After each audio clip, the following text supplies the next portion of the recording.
All right, folks, it's another edition of Mullings Music and Memories here on International Broadcast Media. I know a lot of folks are definitely paying attention to a lot of things going on in the world.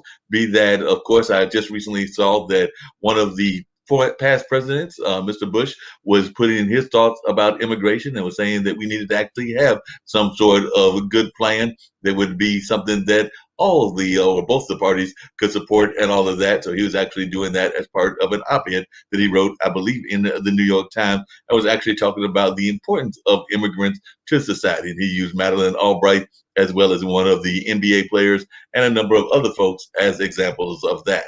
And then, of course, we've had folks talking about the vaccine and how that is going. I've actually been a little bit behind the eight ball in terms of my family and in terms of actually not having it done yet, even though everybody else in the family, meaning my mother, my dad, as well as my younger brother, my not sure about the nephews because one of them is much younger. So I think one of the nephews has, and definitely all of the other immediate family members seem like they've gotten it. But I made an appointment or was looking at an appointment and the place was booked. So I had to go into plan B or plan C, or maybe by now we're in plan D. But definitely plan to have it done sometime this week, no later than next week, because I know that it is important for us to go ahead and do that. And a lot of folks are also paying attention to the trial that is going on up there in Minnesota as well. So all related around the George Floyd incident. And of course, there are protests and other things that are going on in our society in relationship to that. So that's some of the things that are going on in the world. I know a lot of folks are definitely paying attention to these issues as well as other issues that are going on also. But I'd love to hear folks' thoughts about how they're dealing with things and what's going on in their world. So definitely have some amazing guests as always. So I'm looking forward to having an entire conversation with Corby, and we may have a reggae friend of mine that may be popping in later as well. So we're going to see what's going on in that situation and in that regards. But right now, I'm going to bring in Corby, and we're going to talk about what they've got going on. So, Corby, how are you doing? How is everything going in your part of the world? You mentioned that I might hear tractors in the background, which means Hey, that you're I in I the live rural in area. I live in Schoharie County, which is about an hour west of Albany, New York. 32,000 people and a bunch of cows and sheep. So yeah, we get tractors. Got the cows and the sheep. Well, I could actually relate to that. I've actually grew up in a rural town, even though I live in Durham right now, which is a fairly urban city and everything. But I grew up in a little town called Warrenton, and definitely my grandparents lived in Halifax County, North Carolina. So they had the whole farm land going on, everything from the cows and the chickens to a number of other things that were going on. And I even remember jumping on the truck with granddad as he would be taking things to the auction or the farmer's market or a number of other things as a child. So definitely I can relate to that rural life. I don't think that I would ever choose to do it myself, but you've chosen to live there. So what is it about rural life that is something that you are attracted to in the sense of having that rural living? I guess we'll start there.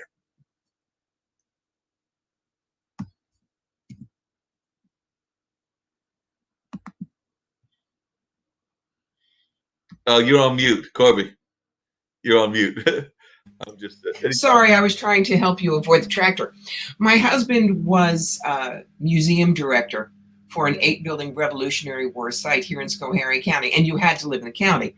So when I married him, I moved up here, and for a Philadelphia born and bred girl, trust me, this is a different planet. But when I was traveling the way I used to, 45 weekends a year, coming home to nothing but sheep, no people, was really nice. So I kind of got used to it. So, yeah, so you came back to that whole lifestyle and everything, and that's a wonderful part of what was going on. Now, I know one of the things that we had talked about was the fact that you definitely are one that believes in the spiritual side of what goes on in our world. I guess that's the best way to Yes. describe it. So, if you could Yes. just share a little bit about that journey that you go on as well, because as I was telling you, I've actually worked in a couple of buildings that are definitely known for having some presences in there, but nobody everybody that works there is of the understanding that that's what's going on because they're old buildings and folks with ancestry have lived in those buildings. So we would Mhm. expect nothing less than that. Because, like I said, one of the buildings was constructed, I want to say, back in the 1800s, so like in the late 1800s, Oh, and was you'll actually have discarnates around them. Yes, yes, you yes, will. So I am a professional psychic medium. I've been reading since 1973 when I was 18. Y'all can figure out what that makes me age-wise. I'm also a certified tarot master, and this is full-time for me. 6 days a week. I have clients all over the world. I'm also a past life specialist. My understanding is none of us are smart enough to get it all done in one. So we reincarnate. Now, for everybody who says, oh, but the Bible says we only live once, you're right too. Here's what it is. Your soul comes down time and time and time again. The Mark, the Corby, we get one. right. This particular combination will never be by again. It's like you've got a bottle of gin, but only this much goes into the Bombay Sapphire. Right. Think of it that way. That makes a lot of sense. I like that kind of way of thinking about it and everything. So when people think that they have actually um, lived in some other period, like I've heard people think that they were Cleopatra or that they were George Washington. They might have been Cleopatra or George Washington, but it was their soul that was Cleopatra or George Washington. The actual physical body was the body that we have seen in the history Right. books. One and done. Yep, one and done here. I think the one that makes me laugh most is the woman who came to me and said that she knew she was Anne Boleyn because she couldn't wear turtlenecks. Honey, that's not how it works. But I have helped people understand why they remember certain past lives. I mean, we have hundreds, but if you have an obsession or a phobia, or a place you either love or hate that makes no sense, you know, I'm Scots Irish, what's this about Peru kind of thing. It's probably a past life that you need to look at and, if you will, heal. I was speaking at Lilydale, which is a very well-known spiritualist community in Western New York, with Robert Schwartz, who is the author of several books I was in. And a woman with butch short hair raises her hand and says, can you tell me why I freak out when there's wet hair in my face? I can't stand one strand. I'm so terrified. I said, wait a minute. Went upstairs, said, okay, it's a 5-syllable answer, Lusitania. In 1915, you were one of the passengers on the ship. It was torpedoed by the Germans. You went over the side, but you hadn't bobbed your hair yet. You still had the great Edwardian mass, like down to your knees. So that took on a lot more water. Also, debris kept catching it and you drowned. She looks at me white-faced and says, is that why I'm so afraid to go on a cruise? I said, probably. Notice she hadn't said anything about that to me. Wow. So we can have traumas that follow us, or we can have lessons that we need to learn.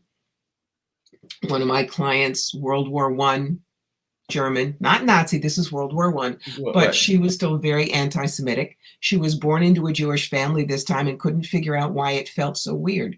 We looked at it and we healed that as well. Because karma is 5 things. Unbalanced energy, which is a neutral, healing, service, contrast, you want to learn about abundance, you got to be both rich and poor, and healing of beliefs. It's not good karma, bad karma, carrot and stick. God does not punish like that. God is so much bigger than we are.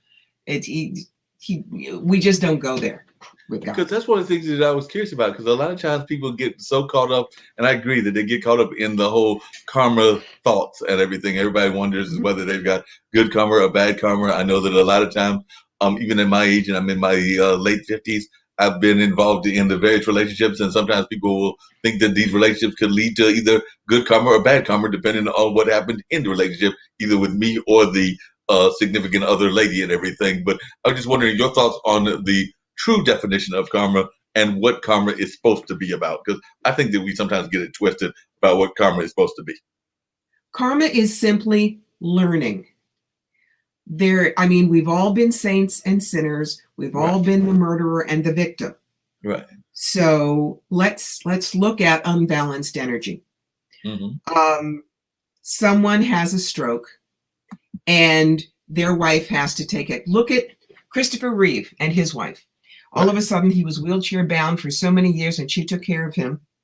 In the next life, he might return the kindness by she might be born with spina bifida and always in a wheelchair, and he is the parent that always takes care of the child, not because they were bad. You look at, if you remember way back in the 80s and maybe early 90s, there was that little kid, Matty Stepanek, who had the terminal disease. He died at age 12, but he was on Oprah and he wrote Heart Math or whatever, and just touched so many lives in the world. That soul agreed to come down with that short life and that disease in order to touch as many people as possible, not because that soul had done something bad in a life before. I guess along the same lines, and I don't know the answer to this, but I was wondering your thoughts about this, is that a lot of times we find people that have, as a matter of fact, one of our founders is actually going through this right now, but that they have, meaning the founders of International Broadcast Media, meaning that they were so close to their significant other, spent a lot of time with their significant other, that it seems like almost immediately afterward, they seem to go downhill. And I'm not saying that's going to happen to Kim, but that did happen to my uncle, because like I said, I think it was within 2 to 3 years of my aunt passing that my uncle passed. So is there sometimes that connection that we have to our significant others or our soulmates? And then I guess the other question I've got to ask you that people have asked me is it possible to have more than one soulmate? Because I'm of the opinion that it is, but some people say you can only have one. Nope. People get soulmates and twin flames mixed up, all right? Soulmates are our core team, and we have more than one. My father was my best friend. He was a soulmate. My last husband, no. This husband, yes. So yes, we have a team. Twin flames, which is what they are thinking about, are people like Bogart and Bacall, Burton and Taylor, Joanne Woodward and Paul Newman, who were married for so long. It's that instantaneous lightning strike, and you cannot imagine them with anybody else. Right. So that's the difference between soulmates and twin flames. There is actually a physiological thing that happens. There is something physical called broken heart syndrome. And I read an article about that because people are now worried about Queen Elizabeth. She had Prince Philip for 73 years. Can she go on, especially at age 95? So can it be an agreement? I'm going to leave, soon because I miss you. Possibly. But it's also a physical thing as well. It's not just she decides that today my heart is broken, boom, gone. Right.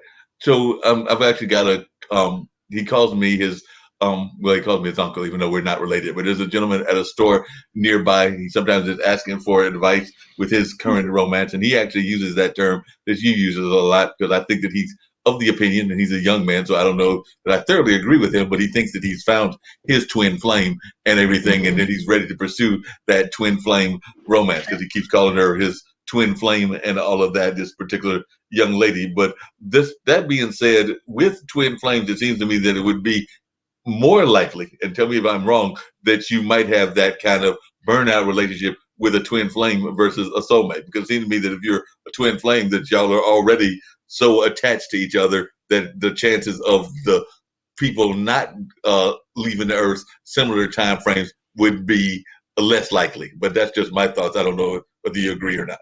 I'll give you an example of a twin flame that wasn't romantic. Okay. You may have heard of the very famous guru named Paramahansa Yogananda. And he had a disciple who joined him at age 18. Her name was Daya Mata. She died in her 90s, something like 20, 30 years after Yogananda died, but she was leading the Self-Realization Fellowship. So it's not always. It could be that the two of you have an agreement that one will go on longer. But it's not surprising if a closely married couple like that leaves in relatively the same amount of time. I would say if you see some of those couples that died within hours of each other or minutes of each other holding each other's hands in COVID wards, twin flames right there. Gotcha. That makes a lot of sense. Because just to let you know, and I sometimes joke about this on the network and everything. I know that I'm probably asking for the impossible, but I've already decided, and that's part of what you go in for life is that you set goals, and sometimes you set goals that you know are impossible. So I've jokingly Mhm. said on this show, as well as to friends of mine, that I'm going for 200. I know nobody's done it since the Bible, but I'm going for it, and I figured that even though it's an impossibility, it probably won't happen. You might as well set the goal because the worst that can happen is it doesn't happen. Yeah. I would suggest you say you're going to get as close as possible because you keep saying, I know it can't happen, but I'm going to go. You're putting out the I know it can't happen and it won't. But if you Gotcha. say, I want to get as close to 200 as possible, you leave the possibilities open ended. Good Everything is idea. I think I words. like this idea. I think I'll There go you with go. that. So There I'll you go. go for 200 and leave that possibility open versus the Hmm. clause that it won't happen. I like this. I think I should Right. go with that. So that's not a bad Okay. idea. One of the other things, and this is kind of an unusual question, but some of the questions may be slightly unusual.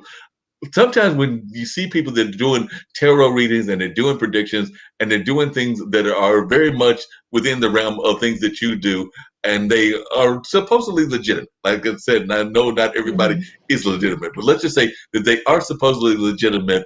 And Yeah. then their building like disappears. Like I said, I know that there was one in Durham going toward Chapel Hill, and that's what folks sometimes would tease them about. They'd be like, "How can they be in this mind space and not know that their own business was going to go under?" Because it seems to me that they would have predicted that themselves. So that's what folks have sometimes ask me, and I was just wondering your thoughts when those Because kinds of incidents happens.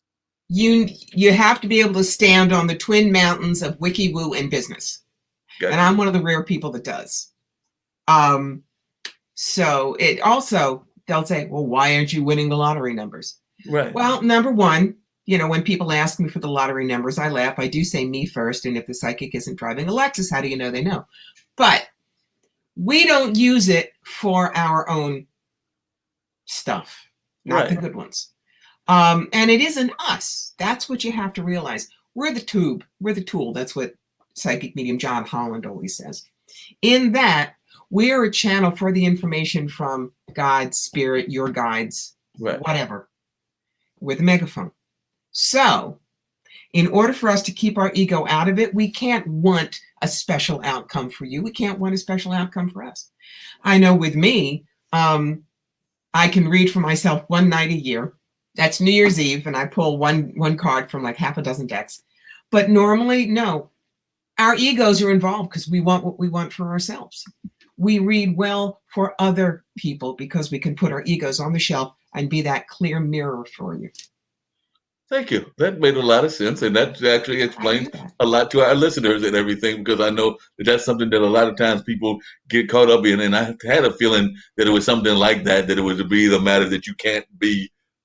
It's like the person that not every good cook is the best critic of the other people's cooking and all of that because they are too busy. I can even use another example. I can even use a personal example. I've got both me and friends of mine are in the event planning and music space, and I know that Mm, sometimes we'll go to shows and it's hard for us to critique the shows because we know that there are things that we would have done differently, and yep. then it would be the same kind of situation with you. So you're probably not going to be the one that's going to sit there and judge, say, like I'm trying to think of a psychic that's well known. Like you would not be the one that would try to judge like a Uri Geller for his mind bending abilities and all Right. of that. And the other thing to remember is even the best of us are only 85% accurate. The only one 100% accurate is God, and he's not doing phone readings this week. Right. So, yeah, So even the best have limitations, and even they will miss we're on human, occasion. Exactly, and that of makes a lot of course. sense. Totally.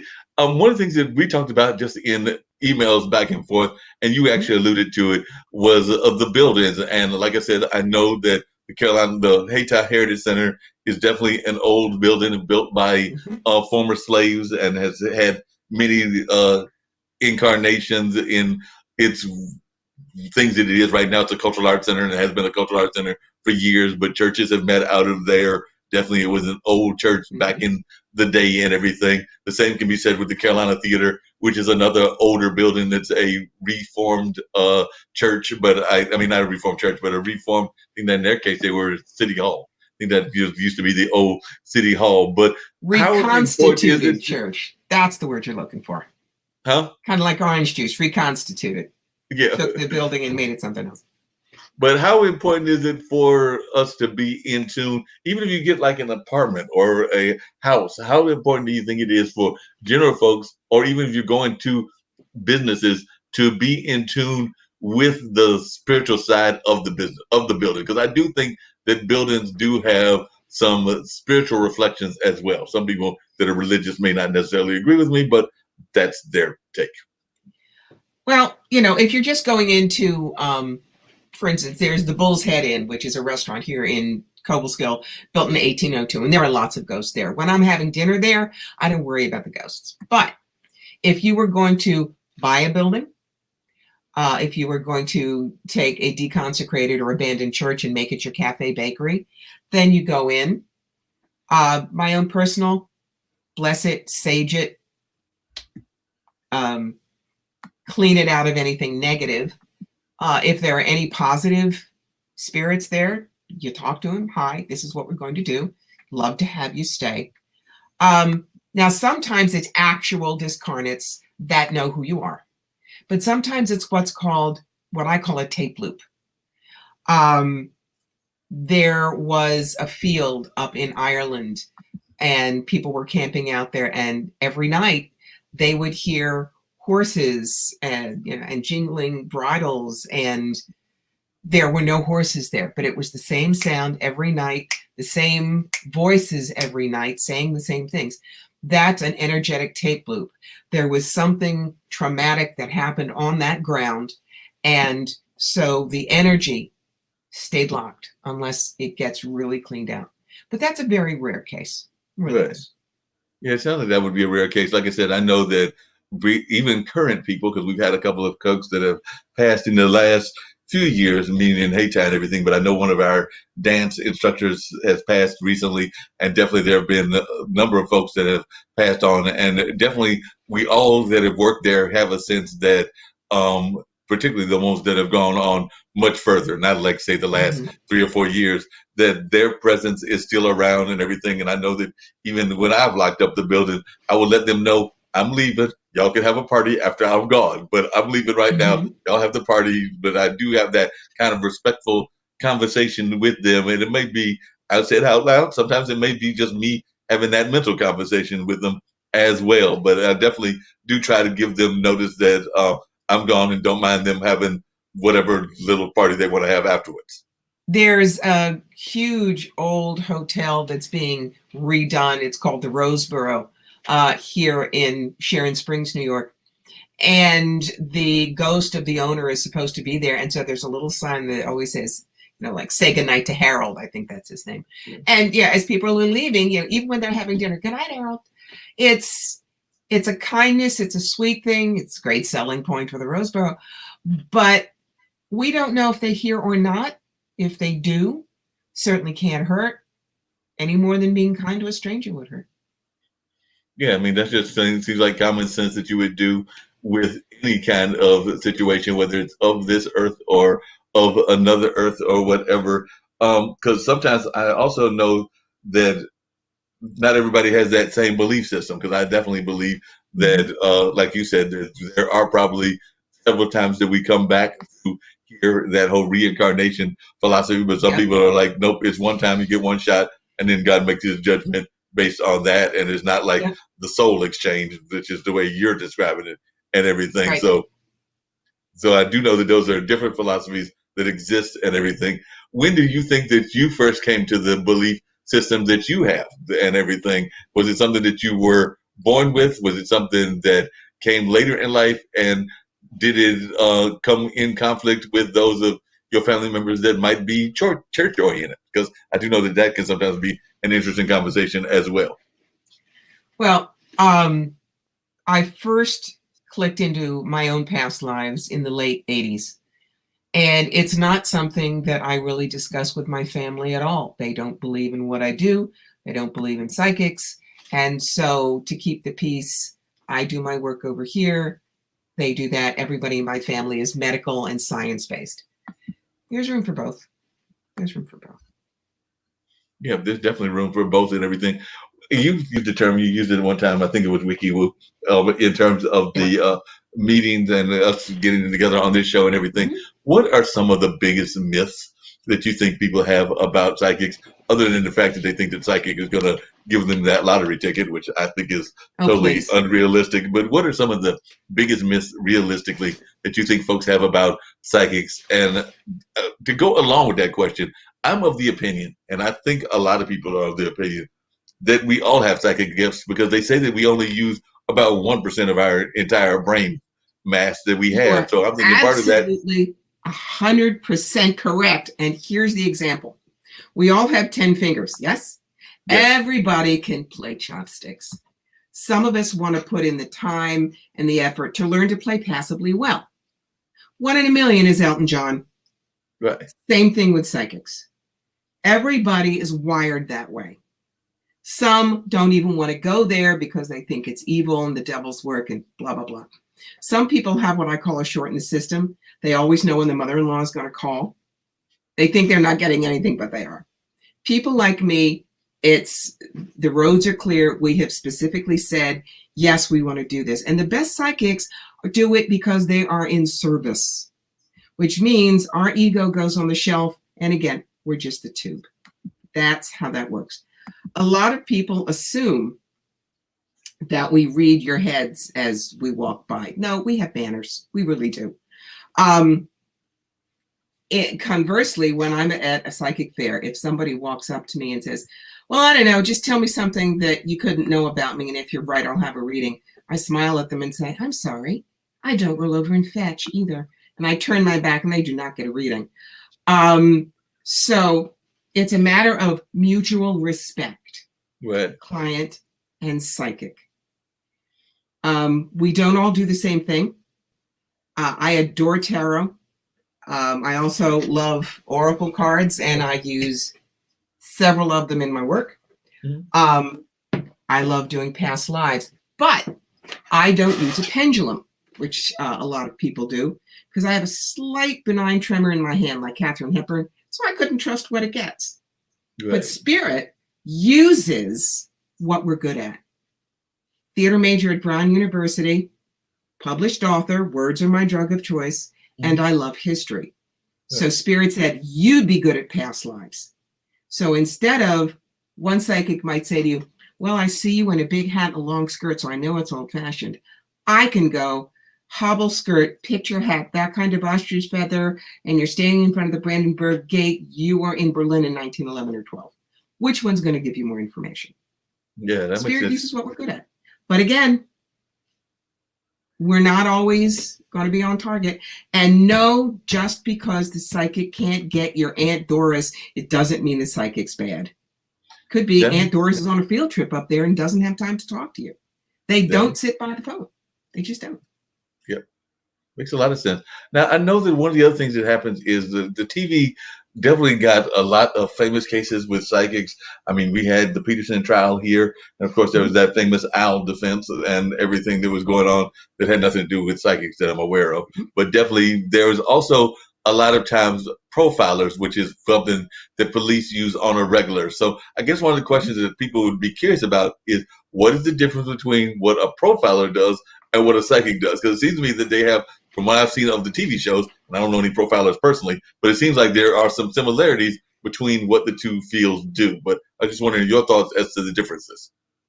Well, what you're asking about is what I call a forensic psychic. And again, that's a specialty. I don't particularly do it. But there are some psychics that simply they'll go searching for the person in question. All of a sudden, they'll see maybe where they were buried, where a clue is, something like that. So it's literally psychic work like that. It's a rare talent. It's one of the more sensational talents. You know, it makes really good television. But again, it's something that you have to feel so strongly about. It's like some people are fabulous pet psychics. Now, I can talk to my cats. I had better learn. But if you brought me an iguana, I'd look at it and said, sorry, no speak iguana. Just does not work for me. So again, it whatever someone is passionate about, that's probably where their skill will reside. And they'll be a master at psychometry or channeling or pet psychics or forensic psychics or tarot. Yeah, yeah, because I guess the thing that I was thinking about, because I was thinking about that show, I think it was called Criminal Mind, but it seemed to me that what they were dealing with wasn't even so much forensic psychics, even though that one character did have some of that ability, but a lot of it was also just the understanding personalities. Because to me, it seems to me that a profiler is more like a study of personalities, and I'm not saying that psychics don't study some personality in what they're doing. But it's not where we go first. But it's not where you go first, right? And that's what I was going to say. But it seems to me that a profiler is actually tuned more into like personality types and learning those personality types and how they may impact whatever the criminal mindset is. When we get something, we just get something. It's like people say, well, can't everybody read cards? Yeah, in the beginning, but then, you've been doing it for 50 years like I have. It's just a doorway. For instance, there was one particular card. It's called the Three of Pentacles, and it shows somebody working on stained glass in a church, and he's carving on the wall, and it talks about mastery, and it talks about a long-term situation. I was reading to people in Kitchener, Ontario. They hadn't said anything to me, but I got that card, and what immediately came out of my mouth is there is a deconsecrated or abandoned church, and that's where you need to open up this cafe, which they hadn't told me about. And they looked at each other and they looked at me and they said, we know which one you're talking about. We've been arguing about it for 2 years. Wow. So it's, that's their guides going, will you please tell them that? Right. So I did. Is there any time that, and I know that this has always been my fear, it's part of the reason that I have never had a reading, but is there any time that you are ever of the opinion that the answer that you have given is an answer that, for lack of a better term, it paints the doom and gloom? Because like I said, you definitely give everybody the positive thoughts like what you just did with that restaurant. But I'm sure that there are times that there are messages that you get that are doom and gloom. Like, you're going to be not here next year or not here 2 years from now in terms of mortality. And it seems to me that that's something that... Never, ever. I cannot stress this enough. It is illegal in most states to predict a death. Okay. That's between my client and God. And we have more than one place to leave. We all come in with 4 or 5 possibilities. So I never, ever, ever predict a death, and the agreement I have with my guides, I'll never see it. But my philosophy is here are your opportunities and how to grab them. Here's the tough stuff. Here's how to get through it or around it. Here's your toolbox. Go rock and roll. I hand you the toolbox. I'm not the repairman. I mean, You're looking at someone who's done the cancer dance 3 times. I'm here. Right. So if something happens, there's usually something good to come out of it. The closest I ever came was there was a gentleman and I saw some gray in the chest. And I said, wouldn't hurt to go see your doc. Just get an x-ray or something. And it turned out he was in the beginning stages of Lou Gehrig's disease. But because they caught it that early, he had 4 good years before he passed. And his wife came to me the year after he died to thank me for what I told them, because they would not have gotten it and he would have had a much rougher time. Right. But again, that's not me. I'm just the tube that the information came through. That's their guide saying, please let them know. Yeah, and that's key. If your psychic has an ego, my aura don't stink, forget it. You do not want to go to that person. Right. Absolutely not. Yeah, that makes a lot of sense. Got a couple of questions were crossing my mind as we were talking. One of them is, you had mentioned the religious aspect. Are there any times in your mind that psychics can work well with the church community? Because it seems to me that if I read the Bible, and I've actually got a Bible in my living room back there and everything, that there are actually parts of the Bible that are somewhat psychic as well. So it seems to me that Christians should actually have a better understanding of psychic ability, because there are psychic tales within the Bible, and there are definitely tales that seem like they are not, they have to have some sort of psychic ability involved in them. That's just my thought, but I was wondering I your just thought. remind him of Acts chapter 2. Even as I have done, so can you do. And he's talking about talking in tongues and prophecy and the whole thing. But the other thing is, I mean, all of a sudden I could do hands-on healing and talk to dead people with no training in 1994. And I knew who was handing me my draft notice, which is why I say I do this in service. I didn't go looking for it, whacked me upside the head with a clue brick, and I said, yes, boss, got it. Yeah. You know, and when they look at me and they realize, no, there's no ego here, and I don't claim what I do, it relaxes them a little bit. And, you know, the only Lucifer I believe in is Tom Ellis is really whacked as Lucifer Morningstar on Netflix. That's it, baby. And I really don't think he's real.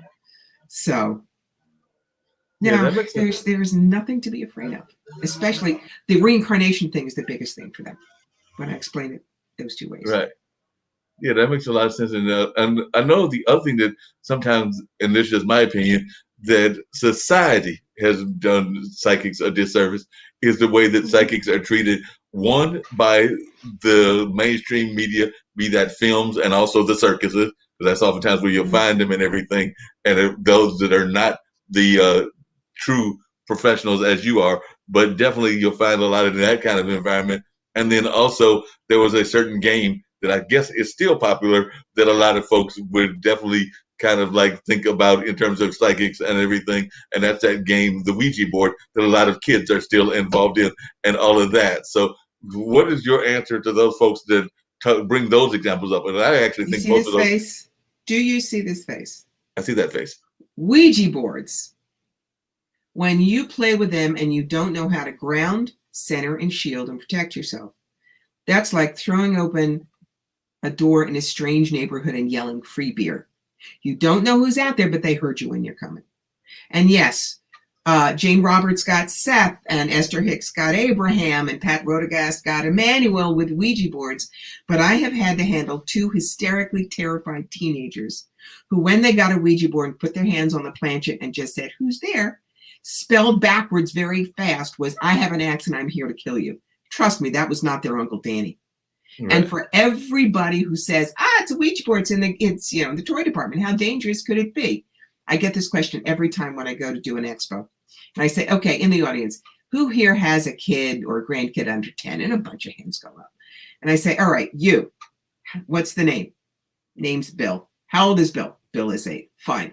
Bill comes to you and he says, Mommy, I got all A's on my report card, and you said I could have any toy in the toy store. And he drags you over and says, all the kids have one. And he points to a box that says, my first chainsaw. It's in the toy department. Going to let him play with it by himself? I don't think so. Same thing with any kind of psychic tool. It's a neutral, but you got to learn how to use it smart. Right. And the other part of that I was asking is the other thing that psychics get in trouble with is that whole fair circus kind of mentality and all of that. So what do you say to people that that's the first thing when they think of psychics? They think of the psychic at the circus along with the hairy woman and the rest of the characters that come there as well. We do a little better now. I mean, we have major psychic fairs and spiritual expos. Right. And that was what I did 45 weekends a year for 18 years. My nickname with my friends was the Travel Channel. But there, it is a business. How do you present? Do you wear something like this? Do you wear a turban? Do you have a booth that looks decent? Do you have materials that you can give to people that look professional? And how do you behave? That's the key. I do not tell people, yes, 7th generation this, I'm a gypsy, blah, blah, blah. I'm funny because I'm practical. Right. I tell them, I'm not going to tell you that you're going to meet a guy with blue eyes and a limp at a bar. And if they want straight shooters who empower them instead of just say, oh, your new business, well, wait until October and fire the second redhead. What? then they come to me. Because you want to know about your business, I'm going to do a full read. Card for you, a card for the energy around the business, the brick and mortar location to look for, how to market it, clients, competition, staff, finances, what you need to know, and best possible outcome. Oh, wow. That's an intuitive consultant, Right. not a fortune teller. That's totally an intuitive consultant. That's something that every business owner should have. I'm thinking that I can think of at least several I business used to owners be an here. executive recruiter, so I know those things intrinsically. Of course, I'm going to be able to give you deep dish based on past experience, but the cards will tell me specifically for you. So you combine them. That makes a lot of sense. Now, but you, Corby, I hate to tell you this, but you just slightly disappointed me, and I'm just saying this in a teasing Why, my manner. darling? What happened? You disappointed me because I'm 59. Well, I'll be 59 in July 1st. I was hoping that you were going to tell me that I was going to meet that young 30-something-year-old that was going to give me this kid and all of this other stuff. And honey, that's called the where the hell is she, he, or they question. And I get that 95% of the time. For that, this is an example where I use two decks. First thing I do is, this is by John Gray, the guy who did Men Are From Mars, Women Are From Venus.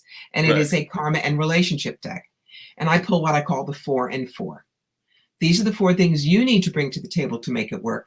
These 4, if your new partner doesn't have it, it's a non-starter, don't bother. Then I read with tarot month by month for about 3 years to see where the possibilities are. We have more than one, or nobody would ever get divorced. True that. So, you've got, depending on your age, you would have, I'd look for kings or queens for you. Then there are other cards, which the Ace of Cups means the walk into all stupid in love card, boom, lightning strike. The 2 of Cups talks about someone that you meet because you have the same interests, take a class together, same team. Or my favorite is the Lover's card, because that's a card of good choice. And no matter when I see that card, you could meet that person tomorrow.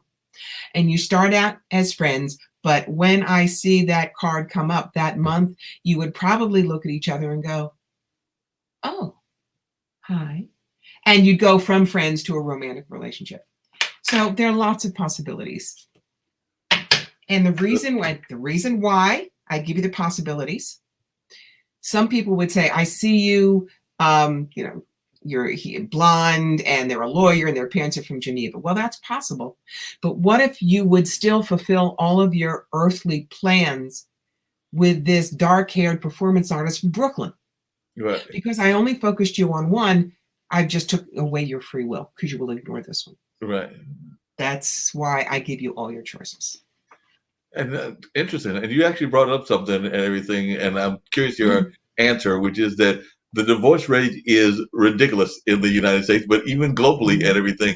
It seems to me that we could do a lot better if we actually listen to more of the psychics in the world, and we maybe could actually shortcut this whole divorce rate if we would actually just listen to folks like you that are professional and know what they're doing. Because I do agree that the divorce rate is something ridiculous. My brother, who is, like I said, I'm the older gentleman in the family of the 2, my parents' 2 sons and everything, but my brother has had 2 marriages and is maybe on his way to his 3rd marriage. And I actually think that this one will be the one that will be the lifelong one, and there might be some reasons that it'll be lifelong. 3rd time charm.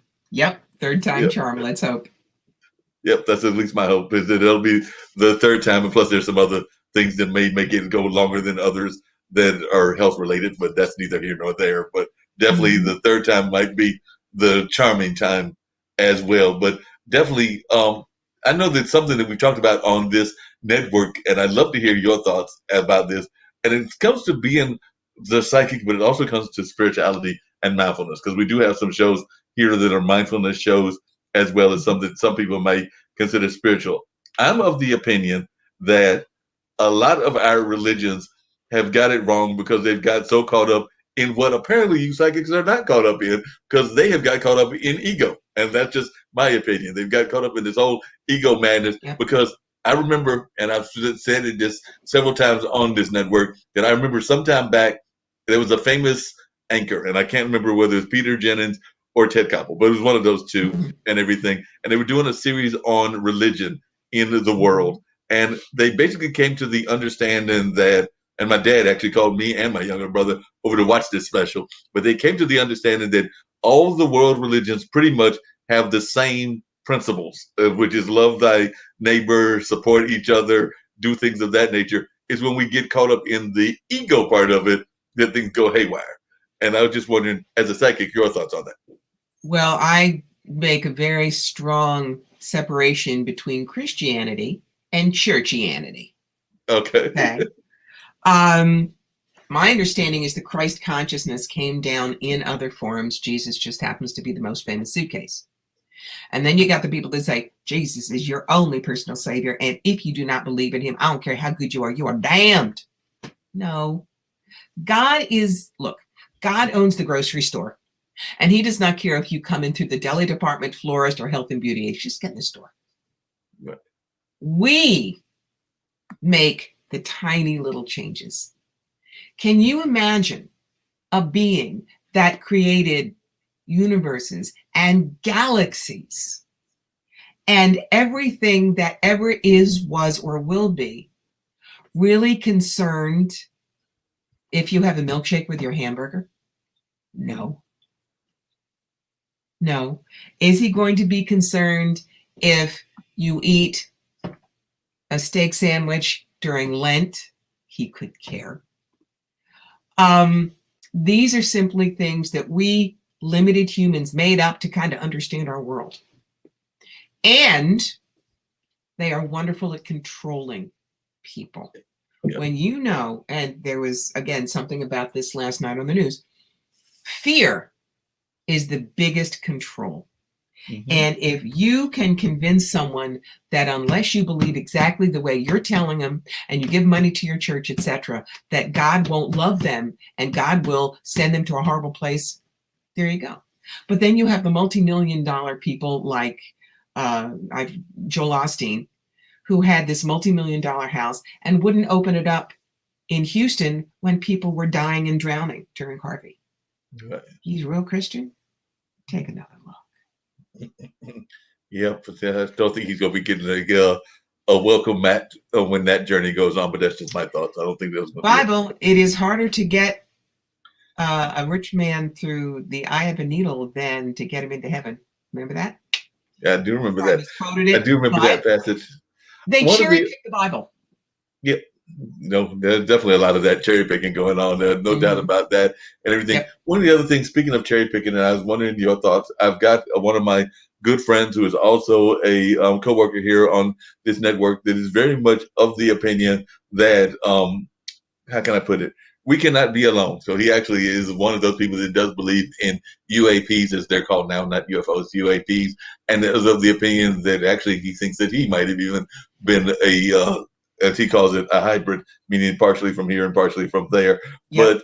But do you think that that is an actual possibility that there are folks that are from, are we the only ones here in your mind or in your thoughts? And that's one of the questions that I was going to ask that I know a lot of folks are curious about, including my friend Zach. I don't think we've got lizard people hanging out, in undergrounds, no. But there are some clients that I work with who simply don't feel at home here. Right. And they are very attached to a fantasy story or they're very attached to space or whatever. And I give them a test. I say, okay, close your eyes. I'm going to say 2 words to you, and I want you to immediately tell me which one you resonate to. Human. Other. And if they are what I call half wings, the eyes fly open, the tears start, somebody sees me. So souls are very complicated beasties. Who's to say that Earth is not somebody's foreign exchange student university? We don't know. I could be talking out of my patoot about all of this, and I totally get that. We try to understand the best we can. And again, God made so much. How could we possibly think we're the only intelligent life in the universe? That's kindergarten think. And we need to get bigger than that. No, I would definitely agree with you on that. I'm just of the opinion that it's even if it's not in this galaxy, there are multiple galaxies. So there's got to be something somewhere within those galaxies other than what we see on the immediate galaxy. So like I said, whether that's, in a whole separate galaxy outside of, I forget what Pluto is called now, but outside of whatever that most distant now, not a planet is, and everything, that there's got to be something that exists beyond our realm of what we see. Exactly so. Exactly so. So that's just my philosophy, but I know not everybody might agree with that and everything. How important do you think it is? And I alluded to that earlier, but when we say that everybody has the ability, what are some of the things, and I'm not trying to take you out of a job, but what are some of the things that you think that we as individuals can do to tap into our own psychic abilities? Number one, there are 9 billion people in the world, honey, and I'm 66. I ain't going to read everybody. Please, folks, learn to use the tools. Absolutely everybody can, if you want to. The first things you need to learn to do, though, are ground, center, and shield. Ground is get yourself steady. Center is literally center yourself, connecting up to down, and shield. You can't be so open to everybody's bad mood that if somebody yells at you, your day is ruined. You have to keep steady. There are lots and lots of books that teach you that. In fact, one of the ones that I recommend that I have on my book list is Psychic Protection, Balance and Protection for Body, Mind, and Spirit, and Opening to Channel, How to Connect with Your Guides, and that's Sanaya Roman and Dwayne Packer. That last book is how I learned 30-some years ago to do my channeling work. Wow. Books are out there, guys. Do it, do it, do it. We welcome you. And speaking of things that are out there, and I told you I was going to mention this one as well. I know that there are a lot of interesting cases in North Carolina, including those cases of those famous lights on the mountain and everything. But I was just wondering your thoughts about some of the famous cases that seem to be very much based in reality, because it's just too many people that are saying those, including those lights on the mountain and a number of other ones as well. I know that when I talked to Zach, my friend that believes in the UFOs, he talks about them being tied into the spatial thing, but I don't know that I'd necessarily go into that either. But I was just wondering your thoughts. We will eventually find out what these are. We have to get a little more scientific about it, I think. And the example I use is Mark Twain's famous book, A Connecticut Yankee in King Arthur's Court. He time traveled back and he had a box of matches with him. They thought he was a sorcerer because they didn't understand the science behind you strike a match and it lights. Right. So that's kind of where we are now. But the lights and the EVP, the voice things that you hear, if you go and you work with some of the ghost hunter people, they can find things. We'll figure out how to get to that. And eventually it'll be every day. Okay. It will just be, okay, you move in, you have to check and see who else was here. You talk to him, you set it up. You do whatever will be proper in maybe 50, 100 years. But that's one of the reasons everybody should open themselves up to it, even if you don't want to learn how to. And yes, those things are probably absolutely real. And all we need to do is see if we can get backstage to find out how they happen. Gotcha.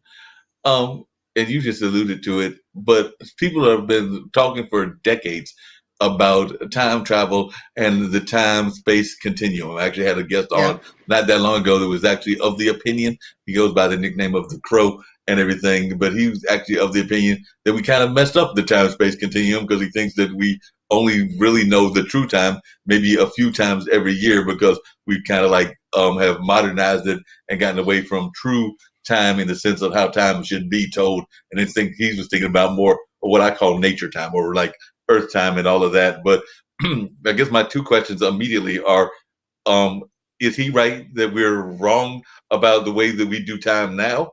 And secondly, do you think time travel is possible? Time travel will probably be possible, yes. I mean, I watch Star Trek. You've got the Mirror Universe and the Temporal Cold Wars. But as far as is time right? Making it artificial the way we have has kind of thrown a wrench in the monkey works, as I say. In that, for instance, we're arguing daylight savings time, yes, no. Standard time, my friend in Arizona and I are only 2 hours different. Now she's 3 hours different. When people learn to live truly with circadian rhythm, Right. I think they're healthier, but it doesn't mean that we're wrong and we have screwed up time. We're not that powerful. So. And that's what he was talking about. I do know he mentioned circadian rhythm and us trying to get back more in tune with that circadian rhythm and everything. How difficult has it? Well, two questions that popped in. How difficult has it been for you to do your work in the pandemic era? Because this is the pandemic era, and I know part of what psychics have to do is physical readings and actually having the connection to the people and everything. So that seems to me that the Zoom world is doable, but it seems like it would be harder. So I was just wondering whether this has been a boom or a hurt to the business. And then the second part of that question is how much of a change in society do you think that we've had with the pandemic? Because I actually am of the opinion that it might have made, I mean, I hate the loss of the many lives that we have lost and continue to lose, but it definitely does seem to have made the world, to some degree, a healthier climate. Okay, so let me see. That's two different questions. Right. One of them, what about doing it over? I have clients in Bolivia, Mark. You think they want to come to Cobblesco with the sheep and the cows? No. I have clients all over the world. If I could only read them in person, how do you know I'm not reading their body language? I read over the phone and it's no different. Right. As far as my business, the universe, this is an example of the universe handles things for you. In 2019, herniated disc, pinched nerves. The docs patched me up and said, your traveling days are done, Petunia. No more 10 hours in the car, no more loading in, loading out, and sitting on a hard folding chair for 12 hours a day, 4 days in a weekend. So I had already moved my business over to here. And so for me, it wasn't a problem. I'm writing a book now that's going to be the follow-up to my original self-help book, Clean Out Your Life Closet. And it's called The Big Reboot. The title I had in 2016, before Trump, before everything, before the year of what I call bird or hornet bingo, or the year of hold my beer. Spirit said, y'all need a timeout. You really, really do. And right. The key will be, how do we want to reboot our lives? Do we really want to go back to who we were there or not? So I'm writing things about priorities, focus, not blinders, the philosophy of asking, forgiving and moving forward. And it is self-help more than just psychic work, though I use some examples from clients that I've worked with, because these are the things that clients stumble over all the time. It's why Clean Out Your Life Closet was about clarity, adaptability, simplicity, and making friends with stress. These are the things my clients come to me and say, help me with. Wow.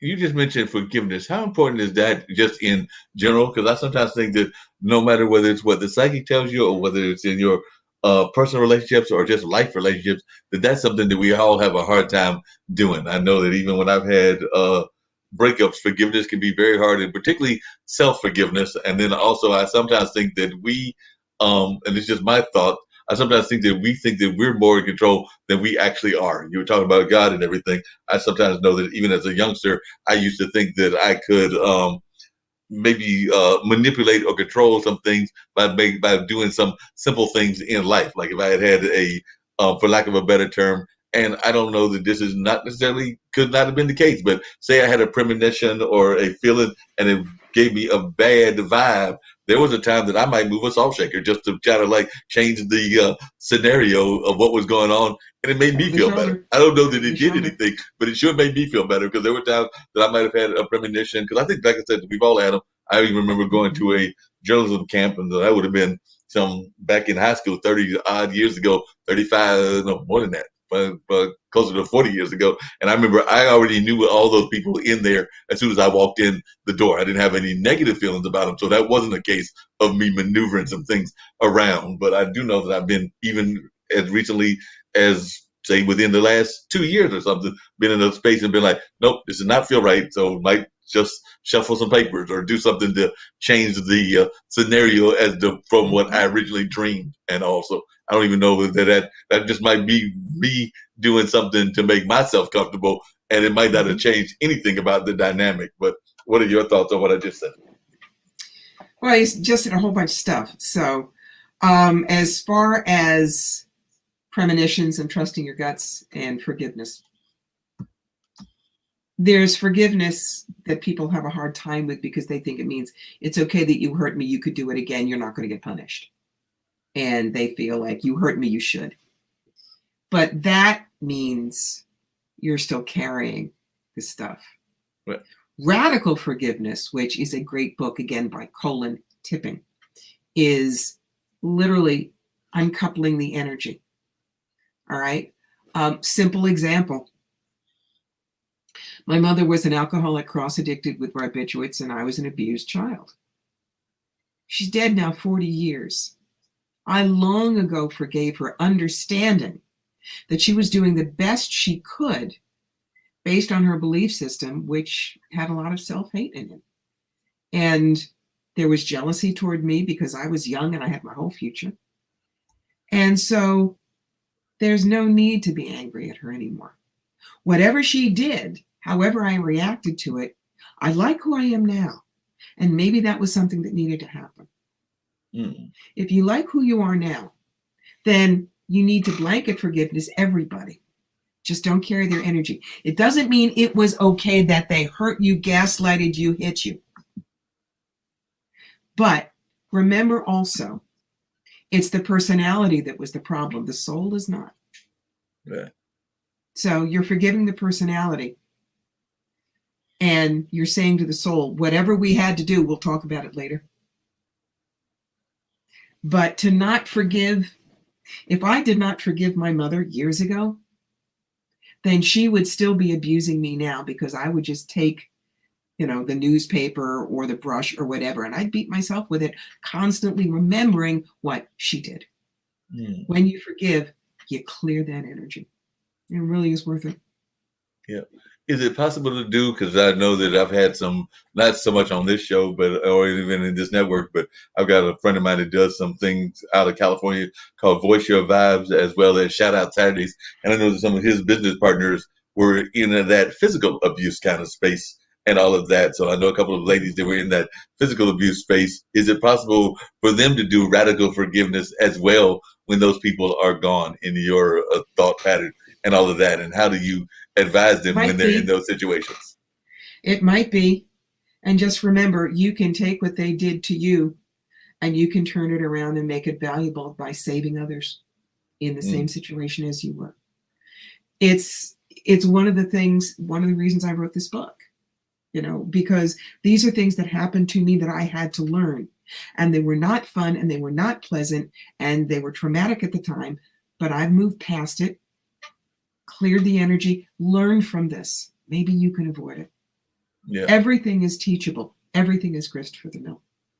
That makes a lot of sense. And actually, that's what both Raquel and Nancy are doing and everything, because I know that they do that regularly. They're using that as tools to help other people that have gone through that abuse situation. And they're actually doing a lot of speaking around that issue. And I think it was somebody, I know in one case, it was their grandfather that was involved in that and everything. So, but like you said, they're using this as a learning tool to help other people cope with it and get them out of negative situations as well.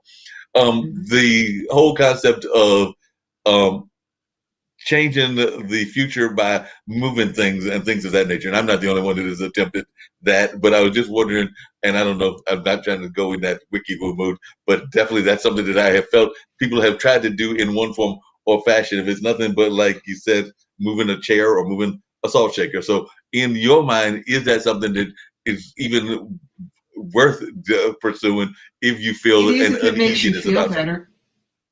It is if it makes you feel better. It's that simple. That makes sense. So it makes you feel better, even if it does not impact him. If you thinking it's impacting, then it could be impacting at least your mental and making Dumbo's you feel feather. Better. Remember in the movie, Dumbo had a feather, and Dumbo held his magic feather because that's how he thought he could fly with his big ears. And when he dropped the feather, he found he could fly anyway. But the feather helped. Good point. So yes, the feather can help you in a lot of different ways and all of that. So I can definitely see that and everything. You just talked about, and I know that even in your bio you talk about it. What do you see as the keys to self-care? Because, like I said, I know that you definitely talk about self-care in a lot of different ways. But in terms of people trying to do self-care, what is in your mind are the most important keys to self-care?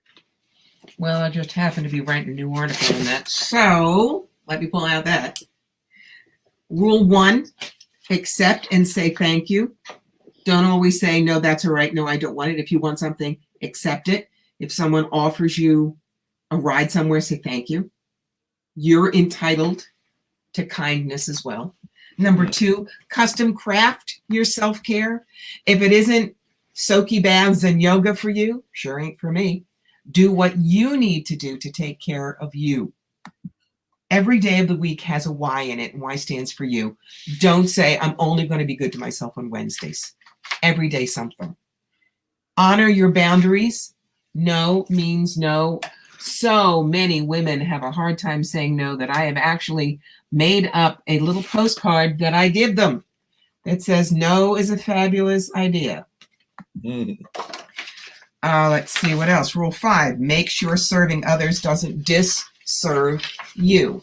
Right. Yes, I know you like to do nice things for people, but if all of a sudden you find out that you were planning to go out to dinner with your husband, but you have this charity meeting, don't always just toss aside your husband.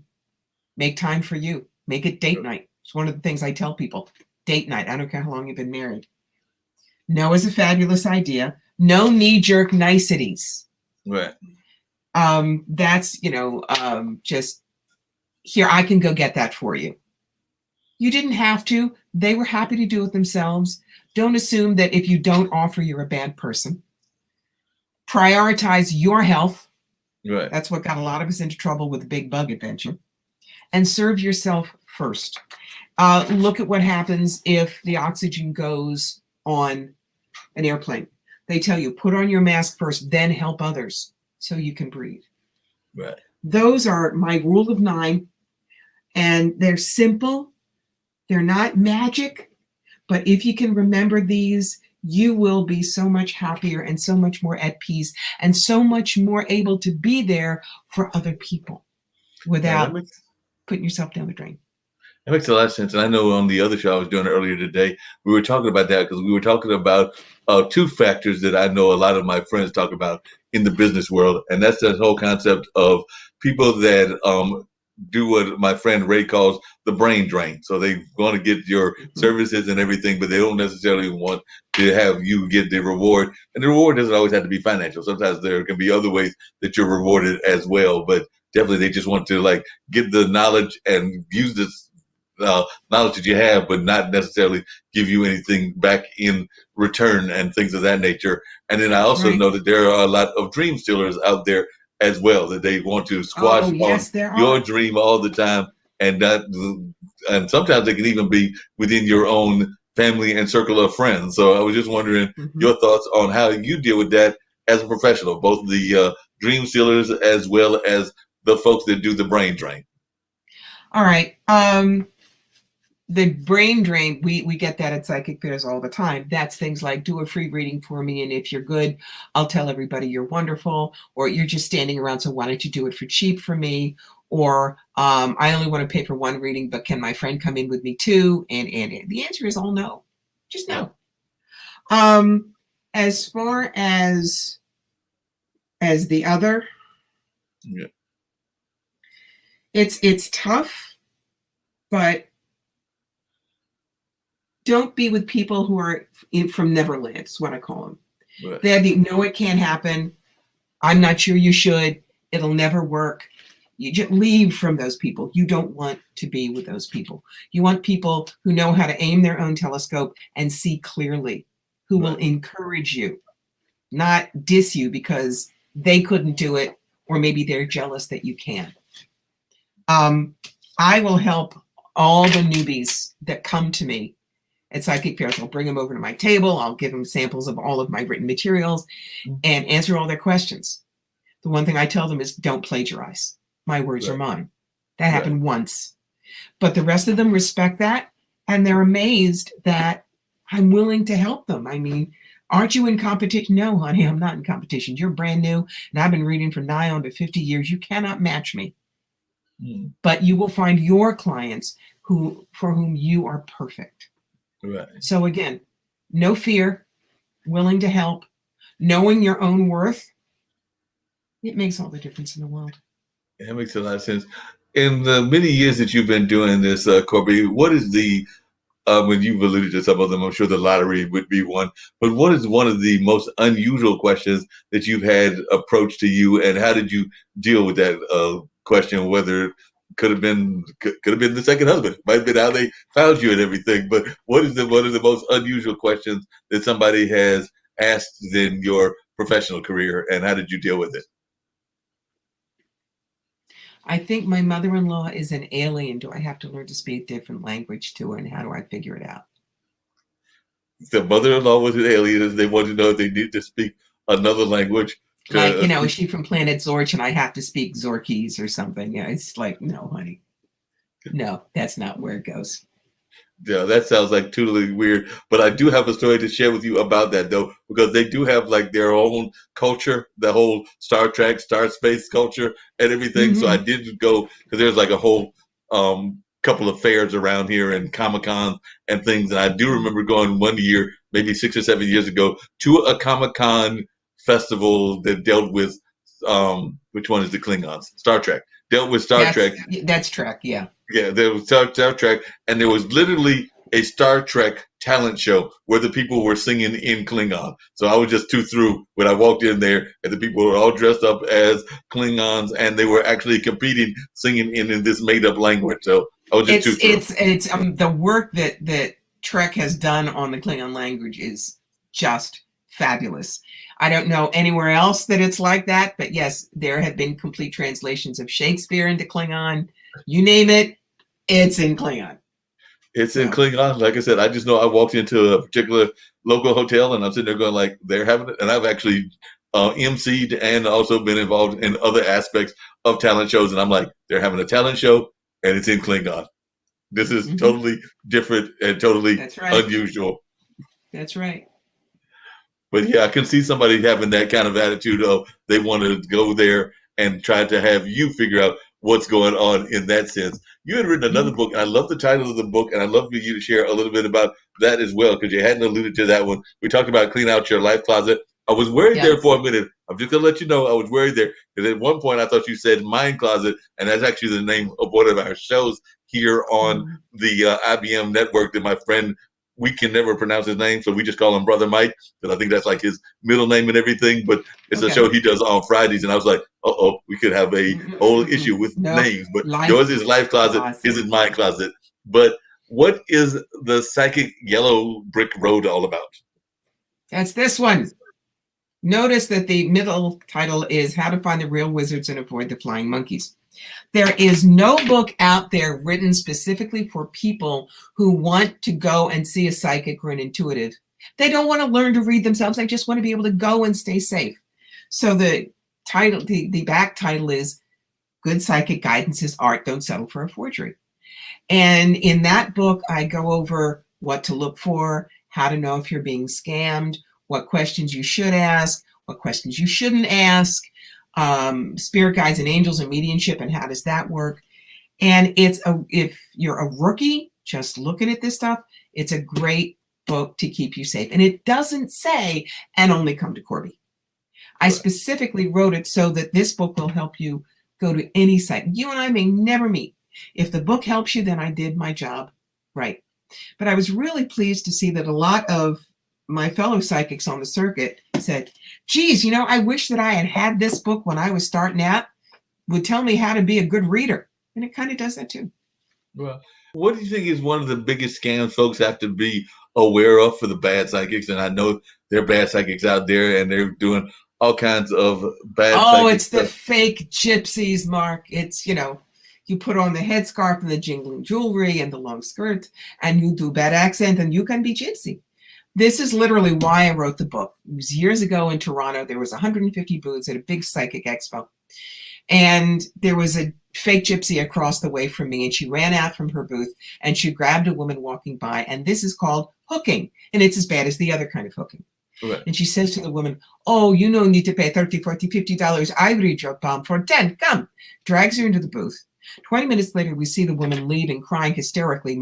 A lot of us rush over. The gypsy had said, "Oh, you have a family curse. How many in your family? 4? You have dog. $50 every family member. 25 for dog. He's small. We fix." And if she didn't burn 400 specially blessed candles at the local Roman Catholic Church, I bless real good, only $1 candle, her entire family was going to die in an accident in 2 weeks. That's the bull. Right. That's what this book will protect you from if you read it and you listen to it. Yeah, and definitely there's a lot of that goes on. Now, this is taking the interview slightly to a left turn, but not a total left turn. I am of African American descent, but I'm also have some ancestry, and some of my relatives that only claim this side of the ancestry, which is Native American. And I actually think that Native American, and I would argue some of the African continents, like I know the Yoruba and everything, actually do a good job of having an understanding of their psychic ability, whether that's going in and doing those, like those, there's a name for it, but you're basically going into a tent by yourself and kind of like having those self-meditation kind of things and all of that. But I was just wondering, in your thoughts, do you think that Eastern philosophy does do a better job of having an understanding of the psychic energy? Because I'm of the opinion that it does. I think that Eastern or Western, any philosophy that brings you to connection with whoever you see as the big cheese, right? Allah, God, Ralph the Wonder Dog, who knows? They do a better job than just believing that you have to talk through somebody. God doesn't want to talk to you unless you do lots of things for him. And he can't wait to mess you up. No. Any religion that tries to tell you that, nope. Nope. Yeah.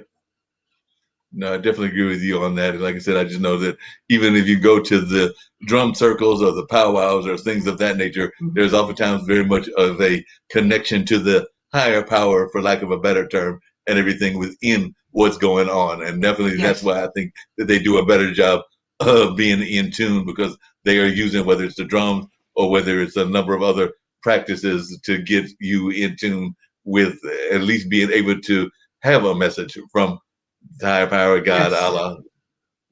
Yes. Well, look at the Quakers. You go into a Quaker meeting on a Sunday, it's everyone sits and it's in silence and they're communing directly. Right. So even in Western Christianity, there are ways of doing it and doing it right. And a lot of times people, and it's the other thing that's on your page that you talk about, a lot of us are trying to figure out what our purpose is, what our plan is, what our gifts are. And definitely I'd love for you to share a little bit about your philosophy with that, because I do think that sometimes we get lost in it. Sometimes we wind up going to dead-end jobs and staying in dead-end jobs forever because we don't necessarily know what the plan is or the purpose, or we just are happy to collect whatever little money we can to basically survive. Because I do think that a lot of us get into what I call survival mode. Some people that want to be even more mean about it might call it zombie mode. But definitely, what is your philosophy about how we can actually understand what our purpose is here on this earth? The only person who's ever going to know what your purpose is you, not me.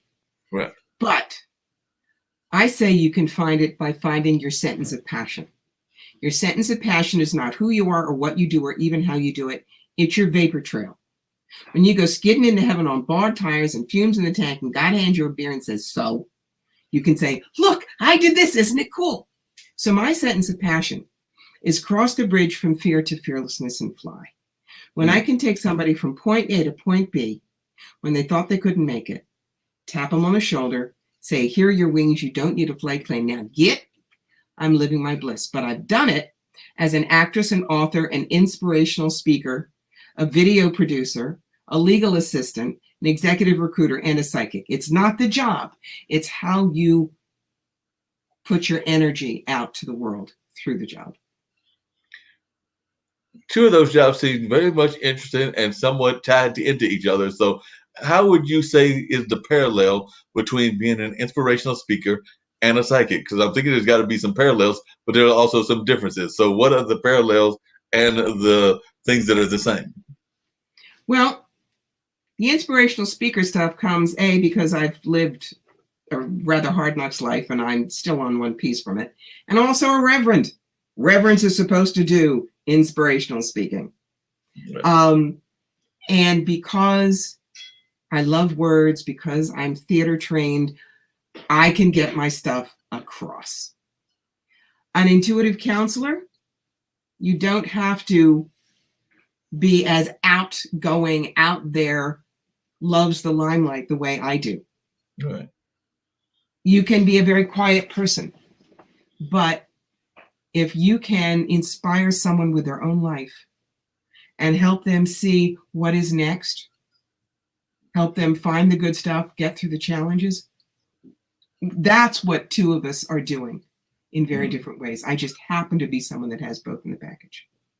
Yep, that makes sense. And one of the things that I know some people would be also thinking about your skill sets that you have, and I actually think it's something that we all need to use more of is the theatrical aspect. Some people would say that that's the aspect that is probably playing too much into the psychic work, but I actually think that even our business entrepreneurs need to use more theatrical and all of that. But I was just wondering how important has the theatrical background been to your work as well?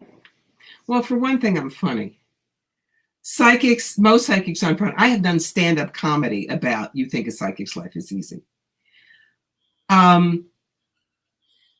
Someone who is theater trained understands the nuance of a word. They understand how to make eye contact. They understand how to pitch their voice. So does all that work well with me? Yes, it does. But what really comes across for my clients is my complete one-pointed, compassionate focus on them when we're working together. And that too takes theater training, holding your gaze, holding your focus, if you will, acting in the moment. Except that what I do is not an act, it's reality. Gotcha. What do you think is something that is similar between, and I've actually got friends in that field of being stand-up comedians, some that are still out in California, a couple that are in the New York area, and definitely some that are here in North Carolina. But what is something about the stand-up comedy that you have done as well that you find similar to your psychic work? Because I think that a lot of times that's also something that people might be surprised at in your skill sets. No, it's literally telling people about some of the stuff we do. Right. You were talking earlier about, everyone wants to know about their love life. Right. But there are clients that will beat on you until you tell them what they want. And the example I use is, does Bruce love me? No. Well, is he gonna love me? Not the way you want. Well, is he gonna call soon? No, he's not. Well, if he's not gonna call soon, is he gonna call later? No, he's not. Well, if I do this, will he call? And they just boom, boom, boom, until finally you get so exhausted, you want to go, yes, yes, he loves you and he wants 7 babies with you, but he just doesn't do it yet. And they go, oh, good. No, it doesn't work that way. But we have stories like that. Right. We do. Anyone who's been in the business as long as I have, stories out the wazoo. So you do have people that sit there driving you crazy, waiting to get the answer that they want to hear, no matter what you tell them, and you told them several times that it's not going to happen this way or that way and everything. So right. I'm thinking that you can tell me, because I'm thinking you probably have a funny one of these as well. I'm thinking that in those 4 years that we just escaped, that you probably had people that were psychically wishing bad things on our past president, and also trying to figure out how we even got him into office and everything. And we're probably trying to even blame the whole mystical psychic world for his landing in office for those 4 crazy years. So I'm thinking that you probably had some people that were visiting you that were both on his side, which I'm not, as you can tell, and those that were totally no. Stormtroopers never come to me. Yeah, I'm too clearly a liberal. But no, I would just say, obviously, we needed a really big object lesson, and that's why he happened. Gotcha. That's what I tell them, and then I steer away from it because you really don't want to get involved in politics when you're a psychic. Gotcha. Doesn't really do well. So that actually is an interesting question. You hear people say, even in relationships, that there are certain things that you should never talk about, and so they will give you the example of politics, religion, and in some cases, sports. Do Mhm. psychics have those same limitations that there are certain things that, as a rule, they are not going to talk about? Like if somebody comes to you and they want to know who's going to win the NBA Finals or who's going to even be in it, you're going to leave them alone and all of that. Yeah, So I look at them and say, "Is no speak round ball." No, but seriously, I was a certified professional tarot reader before I became a certified tarot master. That was through the Tarot Certification Board, and we write our code of ethics. And we have to tell people, I'm not a banker, I'm not a lawyer, I'm not a doctor. I can tell you what I'm seeing, but you must go see a lawyer for legal stuff, a banker for financial stuff, a doctor for your medical stuff. And I always remind people, beginning of every recording, because everybody gets a recording of their session with me. You know, it's April 19th, 2021. I'm doing a reading for Mark. Mark, I must remind you, per New York and North Carolina law, this is for entertainment only. right. You have to do that. Otherwise, people will come back and say, she told me I had to do this. And we don't. Mhm. But legally, that way, no, we didn't. We said this was entertainment. Whatever you chose to use, that's on you. Right. That makes a lot of sense and everything. And this is coming back to the negative aspect of the bad ones, not the good ones like you. And by the way, I'm really liking your spirit and your style, and I see why Thank you. folks come to you on a regular basis and everything, because you definitely have that kind of charming style. And I'm not saying that just to blow smoke and everything, to borrow an urban phrase and all of that, but I am really Thank you. enjoying your style. But on the negative side and everything, do you find that some of those negative folks, and you alluded to it, are also really good at practicing extortion? Because I know that we're in this age where a lot of folks are getting extorted left and right on the internet and through internet practices. So I'm just wondering, are you finding that a lot of the psychics are using that as well? I do a free reading hour on my Facebook page, Fire Through Spirit, every month. And now we get poachers, which are people usually with an obviously fake name, a Nigerian name. They will come in and interrupt when someone, Tracy Lee says, Corby, I have a question on blah, blah, blah. They'll come in and say, I am drawn to give you a reading. DM me for your real truth. And so we just tell people those are poachers. You go to them, you're going to get scammed. Don't do that. Yeah. So, yeah, sure. There will always be. If you can make money, there will be scammers and poachers in any field selling hot dogs. Right. So we do the best we can. We set certain rules. And from a code of ethics standpoint, what are some of the ways that y'all regulate against those? I know that in some cases they will try to have those poachers caught by the FBI or by the Facebook, and Facebook just has to deal with it. There's not a lot we can do except police ourselves, support the intuitives who are real, and warn people away from the ones that aren't. That's all. There is no better business bureau for psychics. So that's all that we can do. Gotcha. Well, since there is no better business bureau for psychics, if there was something in Corby's world that she would have for psychics, in addition to the Better Business Bureau, what would psychics have that they don't have that you wish they had? Real training on how to do your business sanely, which is why the third book came out. This is everything I learned in 18 years of being a road warrior, how to choose your shows, how to dress, how to network, how to take care of your clients. There are very, very few of us that understand the real business about an intuitive career. I do. I wrote it down. Why should I be the only one who gets to know that stuff? No, and that's a great idea, because I think that that's something that goes on just in business as well. Like I said, I've got friends in the music business and friends in the theater business, as well as other parts of entertainment. And we oftentimes like to talk about the fact that it's called show business for a reason. And a lot of people are really good at the show, but they're not good at the business aspect. And it seems to me that's what you're doing as well, because it seems to me that I can't tell you how many old school blues artists and old school jazz artists have been burned by the fact that they were really good at music, but when it came down to their business side, they weren't as good and they got taken to the cleaners, for lack of a better term. Exactly. Same thing with psychics. Wow. Can you give some examples of cases where folks would be surprised of somebody that did not do as well as they thought they did? Because I know whenever people usually think of magicians and psychics, you know, I mentioned Uri Geller, and people also think of Houdini and definitely David Blaine now in the magic category. But can you think of some examples of folks that people might be surprised at by the fact that they maybe did not do as well in business as we think they did? Any of the really good psychics you see at fairs or expos, or you see them online, you have to have a business head, because a lot of people, one of the biggest problems with psychics is they think, oh, well, money isn't spiritual, so I mustn't charge. Yes, you should. When I would do a psychic fair, it would be 5 days on the road, hotels, food, pay my front person, all the travel expenses, the booth fee, be away from my husband. Darn tootin', you're going to pay me. If you don't charge, you can't do this for your life. Right. And if you can't do it for your life, there's so many people you won't help. Right.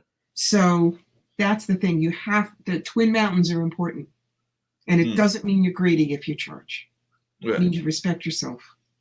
Yeah, I think there's a lot of people who don't respect themselves in a lot of businesses and all of that, because definitely I think that even in life in general, we don't get enough of that respect aspect of going on, and we need more of that just in general, because I definitely think that you talked about business plans, and I don't know that even a lot of newer corporations that are coming out, not just in the psychic field, but just in life in general, are having that business plan, and they're not even thinking about it. So as a business owner, not just as a psychic, but as a business owner, what is some of the advice that you give to folks that are trying to get into that business space? Because I do think that a lot of times people aren't doing the most basics of business. Pay your taxes, keep your records, look at your overhead, charge what you're worth, keep in touch with your clients. Remember, other psychics there are your colleagues. They're not necessarily your friends. Right. Not everybody is going to like you. Not everybody is going to agree with you.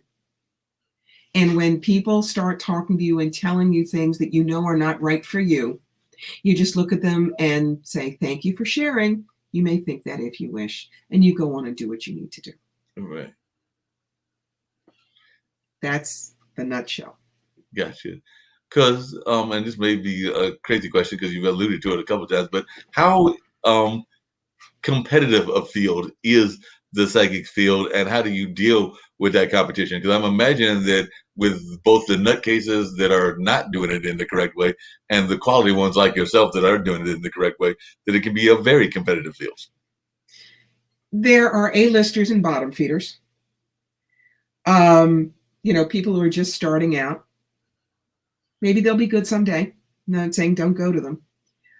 There are some people that are very, very slick, which I choose not to be. Mm-hmm. They're the ones that have the apps and they've written 12.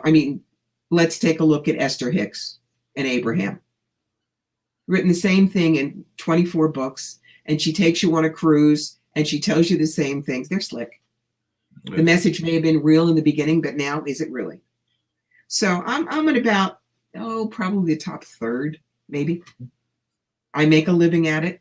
I pay taxes, pays my bills, but I don't drive a Lexus. And we have a tiny little house. But it's no Rolls Royce? No Jaguar?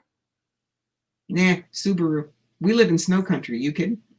Yeah, that's right. Those cars would not do good in snow country in the least bit. Has there ever been a case where somebody has tried to get you to make a prediction yourself, and you just had to put them in check and say that no, that's not what you do? That might have been in the political or the entertainment world, because I do know that sometimes. Oh God, yes. One of the reasons I don't do local radio is we live right near Saratoga, and that's the racetrack. And I was offered a regular spot for one of the local rock stations, but the first time I was on, they wanted me to call all the races. No, that's jerky behavior. I don't do that. This Right. is real. I don't entertain with it. So they want you to call the races and all of that. Yep. All right. I see 8 horses in race number one. You're going to have Toodly Boo is going to win, and Black Chalk is going to place, and Cheesecake's going to show. No, No, no, not at that's all. not why you use this gift.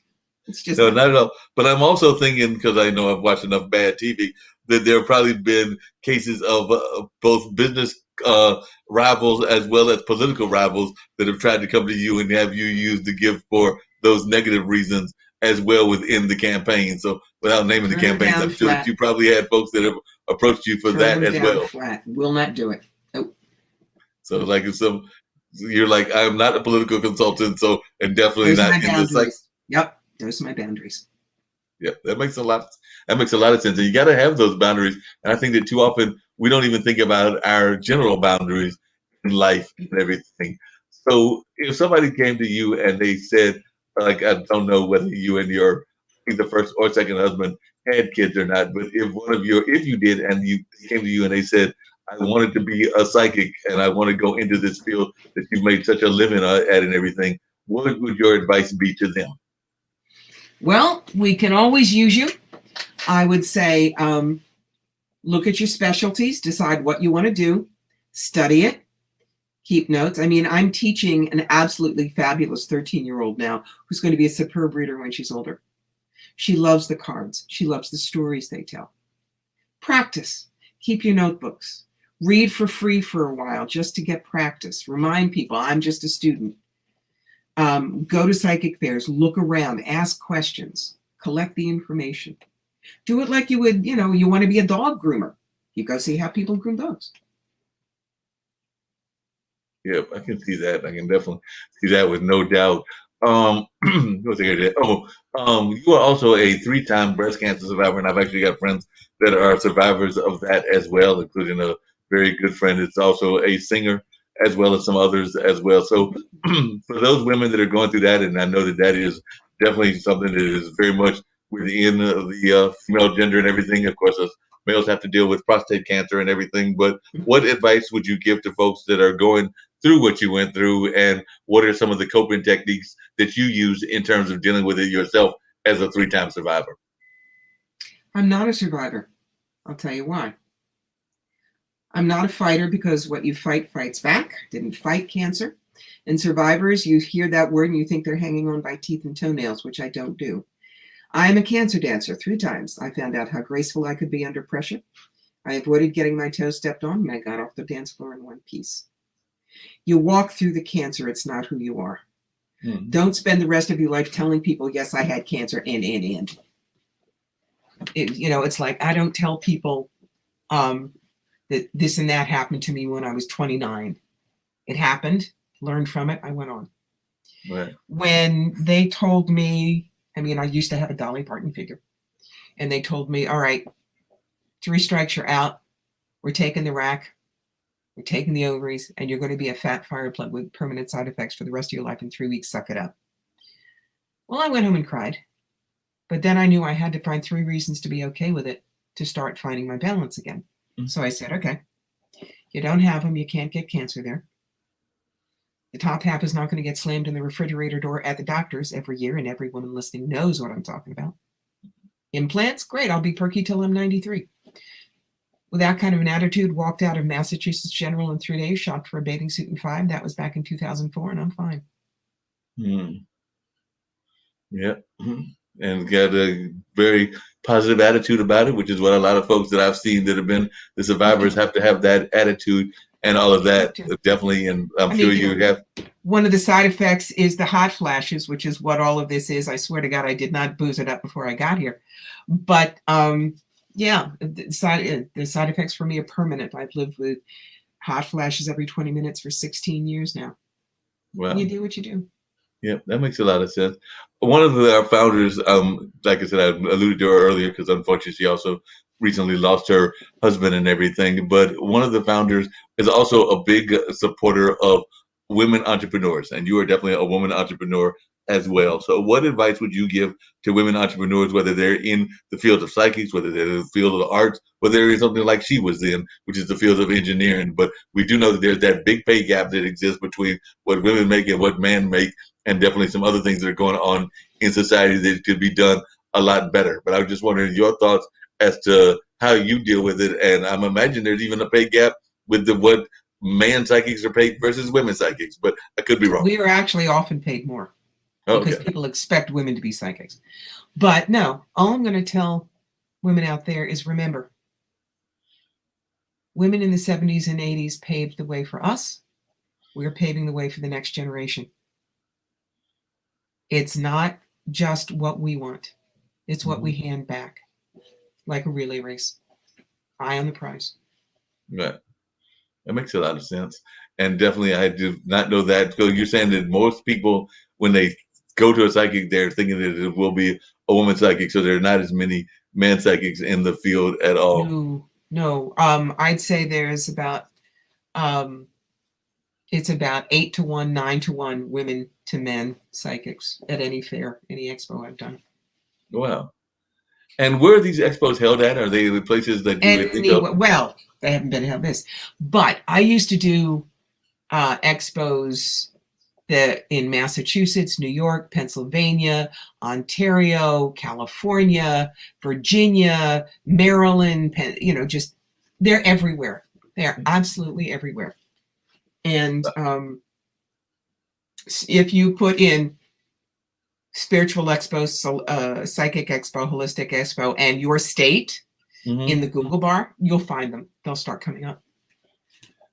How you just used a word that I've heard a lot of people using in the mindfulness world and everything. And I was wondering, in your mind, how tied into holistic practices is the psychic world, is meditation, is a number of those other kind of connections to our brain. We're all subsets. We are all subsets. We are all part of the holistic rainbow, if you will. Okay, that makes sense. So, like I said, because a lot of times when I hear people think about the holistic side, they automatically go to the meditation, the yoga, and they don't necessarily put the psychic part of it in that as a whole separate category. But I agree that it should be there. But I know even when some friends of mine are day breakers and they do that whole dance thing, and I know that they've definitely incorporated yoga, they've incorporated the meditation, but I have yet to see them incorporate the psychic aspect, except for one time that they were doing one of those fun play games and everything where they kind of like had it as part of the play games.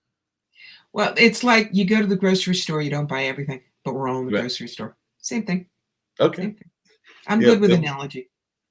That's a really good analogy. That works. We've got the grocery store analogy, and we definitely got to get all the right products going on in that grocery store and all of that. So what is the one thing about, if somebody was coming to you and say, what's the one thing about being a psychic that surprised you the most, what would that be? Because you've been doing it, like you said, a number of years, and I'm sure that there has been something about it that has shocked you and continues to shock you even to this day. How much I grow through it. When I'm wrestling with a personal problem of my own, I guarantee you 3, 4, 5 people will come to me with the same problem, and I'm completely focused on them, and my ego is on the shelf, and I'm telling them. Meanwhile, my spirit guides are going, "Psst, dummy, you listening?" So, yeah, we teach what we most need to learn is absolutely true. That makes a lot of sense. And I think that sometimes we don't do a good enough job of listening to what we're being taught. And we can be taught not just ourselves, but also the lessons of others. Because I sometimes think that we can get, like you're saying, you get from your psychic readings of some of your clients. I think that the same can be said of the general population, that if we pay attention to some of the things that are going on in our circle of friends and our circle of acquaintances, even in our job circles, that some of the lessons that people are getting outside can also apply to us if we just listen to what is going on and learn and all of that. Because I sometimes think that we don't do a good enough job of listening. And I think that's something that COVID taught us, of listening to what's around us. I'm sure that you probably learned some psychic lessons as well as just some general life lessons from those animals of yours that you and your husband have at your farm and all of that. So I'm thinking that even they have taught you some lessons just observing them. Because I know even in Durham, where I'm at, sometimes I'll go outside and I'll just watch the birds and maybe a butterfly or something like that. And just those simple things will give me a good cause to reflect and have a nice lesson. And it might just be a simple reflection about something going on in my own space. But I think that that's one That's of the right. things that the COVID era has done for us is it made us come inside and reflect. I mean, less so now because we're trying to open up society again, but at least for Yes. less than a year, we were, a lot of us were inside, but then we might step outside and see that Mother Nature was actually seemed like it was singing a lot greater tunes at us because it was like, hey, we ain't got as many cars to deal with, so we're actually enjoying this quiet time. And now I think they're Yes. sometimes when I hear them singing, it's almost like they're saying, "Would you tell your folks to go back inside? We're actually enjoying the peace and quiet." Yes. That's absolutely correct. Yeah. So, what are some of the most important things that you think you've learned, not just from being a psychic, but from this COVID era? So, what are some of the lessons that you've learned, either from observation of Mother Nature or just life in general? I can pivot really well. There is Mm-hmm. always a plan B. Boss upstairs has your back. Don't worry about it. Gotcha. Medicine works. Science works. Um, I like my home. I realize how lucky I am. Right. We were not directly touched by COVID. We had enough money to see us through. One thing that I did sense a few months ahead of time is we had to have a pandemic pantry. So we always had plenty of food downstairs, help neighbors when they needed it. It taught me that I'm here for a reason or something might have happened. So I have a lot more work to do. Yeah.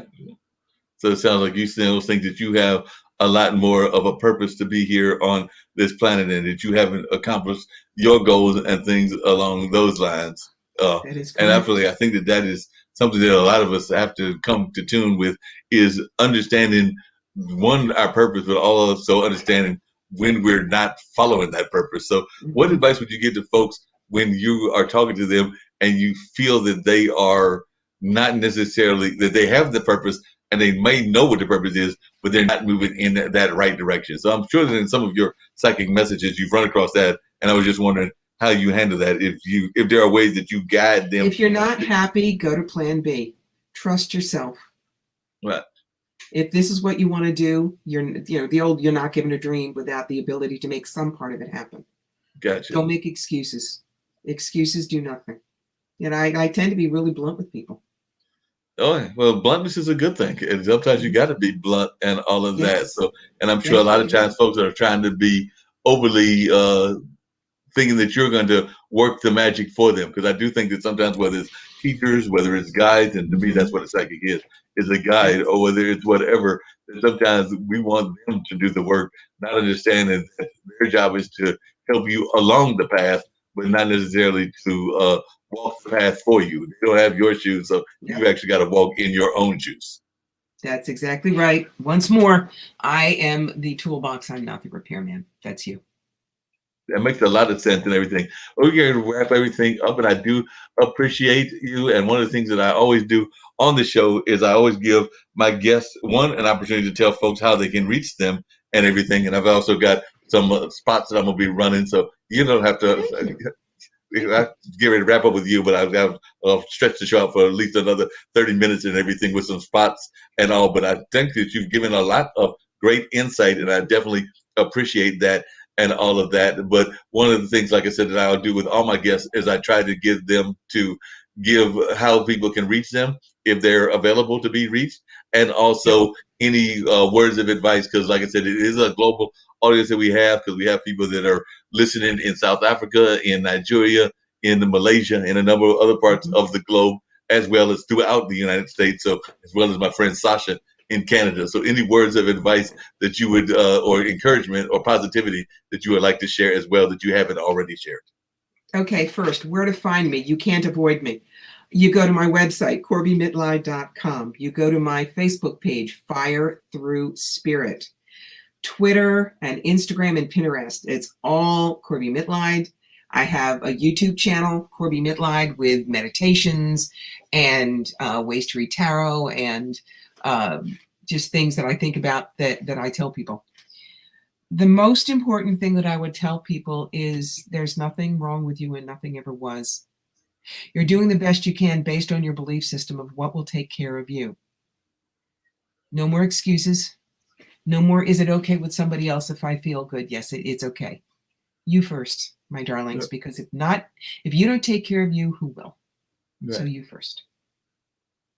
That makes a lot of sense. You got to have that you first attitude. And I think too often we don't have that. We've just got that attitude that everybody's got to be ahead of the game and that we've got to be doing everything for everybody else. Because I do think a lot of times we get caught up in wanting to be everything for everybody. And I know that you can't do that. You've got to take care of, as you just said, take care of yourself first and then take care of those that are in your circle of immediate circle. And I would call that family and close friends, and then maybe the rest of the world after that and everything along those lines and everything. But I definitely agree with you on that.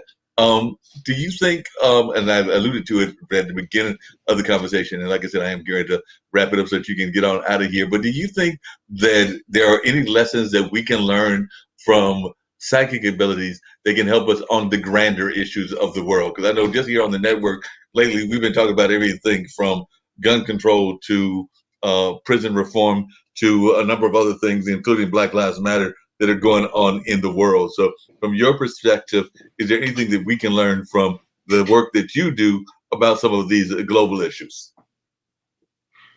Where the two things come from, we are listen. What can you do? Give. Sometimes it's going to be hard. Mm-hmm. Sometimes it's going to be bloody. But move forward. Again, life is a relay. What do you want to pass on to the ones that come after you? Yes, it's tough right now. Yes, there are world lessons we're all learning. You're a small cog, but you're very important. You don't know who you're going to affect today. John F. Kennedy shook the hand of Bill Clinton in 1961. Well, Clinton then decided, I want to be president. Boom. You don't know who you're going to affect, but go do it. Yeah, that makes a lot of sense. And that even comes back to your 13-year-old that you're mentoring, because I know one of the things that I've been really impressed with, because my friend Zach has got some daughters. I think they're 13 and 17. And then, like I said earlier, my nephews will be turning 12 and 13.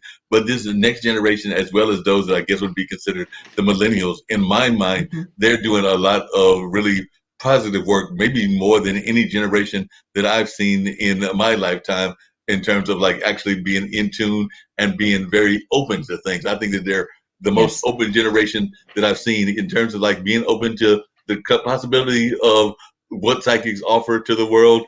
Also, even like not being willing to be stuck in labels, because they don't care whether you're, in my mind, a lot of them don't care whether you're black or white, whether you're straight or gay, trans or whatever. They just seem to have a different attitude. But that's what I've observed from the charges that are in my life that are younger and everything. But I was wondering, with your 13-year-old student, as well as any other young folk that you have in your life, is that something that you've noticed as well? That this seems to be one of the most progressive, newer generations that I've seen. They know they have to be.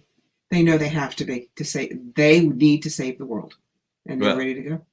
Yep, I definitely agree, because there will be the generation that will save the world, because if the world's going to be saved, it's going to be that generation that's going to do it, and it looks like they're ready to do that work and all of that. So like I said, I'm going to let you get on out of here. I'm getting ready to put on some ads and everything, or we don't call them ads, but some underwriting and some other spots. But any last words that you'd like to share before you bounce, and then I'll just ramble on for another 20 minutes or so, because as you can tell, I'm very good at rambling.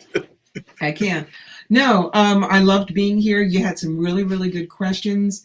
And I hope that I changed a few minds, made a difference with a few people today. What more can one hope?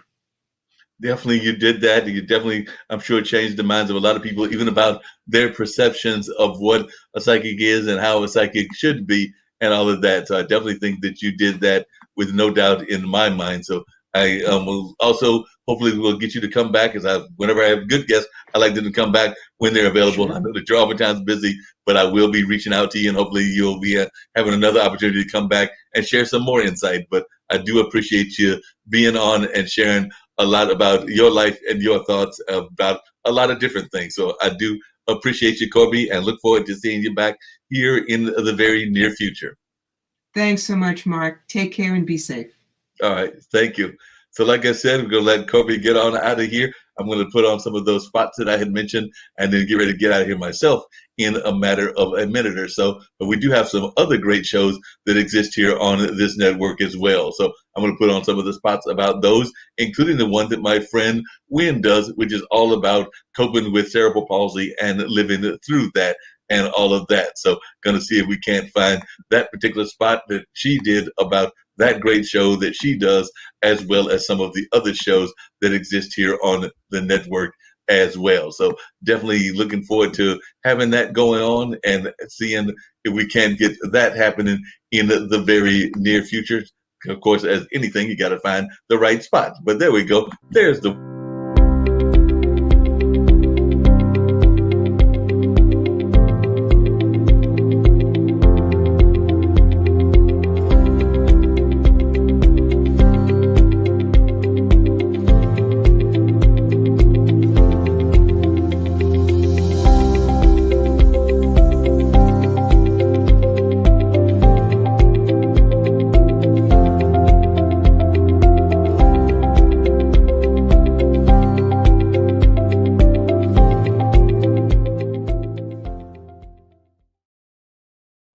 And by the way, that show has been off for a while, but actually, I just recently had a conversation with Wynn, and I'm going to be producing that show. So we're hoping that we'll be back maybe as early as tomorrow, because they've actually moved that show to Tuesday. But if not tomorrow, definitely by next week, if all goes according to plan, because that is a great and powerful show. And I'm looking forward to seeing Wynn again as she shares her story of dealing with cerebral palsy and a number of other things, and also just empowering women, because she's all about the positivity of women and empowering those women as well. And yesterday we had Talking Upstream, and y'all know I'm a fan of that show with my friend Zach and Dylan, or at least that particular Zach and Dylan, because we also got Zach that does the funk music show. But this is the other Zach and his buddy Dylan that do Talking Upstream.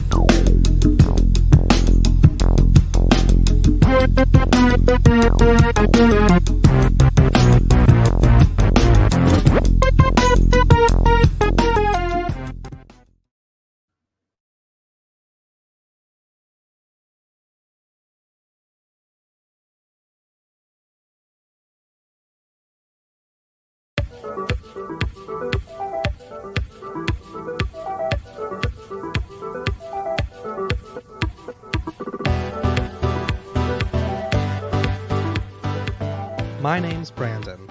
I'm a world traveler, foodie, and YouTuber.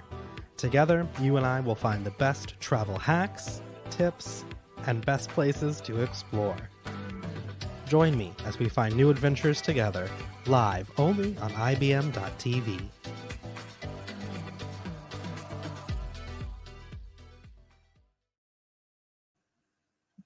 Hi, I'm Barbara H. Smith, known as the Masterful Presenter.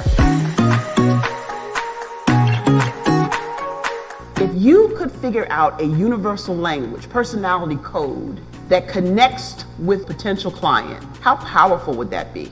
I empower people to communicate better what they do, what they have, and what they bring to the table. People love to buy. I don't need you to sell it to me. I come in there with an intention, and that's what you're going to do going forward. You're going to go into networking events with intention. I am here benefiting from the wisdom of Barbara Smith. She gave so much information on how I can just excel in my business, and I'm taking it to a whole nother level. I'm learning a lot that I didn't really know about my business. The information that she's been presenting has been informative and helpful to me. If you have not been in the presence of Miss Holmes Smith, you need to make sure you do so. Her workshops are authentic. She comes with such training, and she just graces you with her presence, and she allows you to feel the experience like none other before.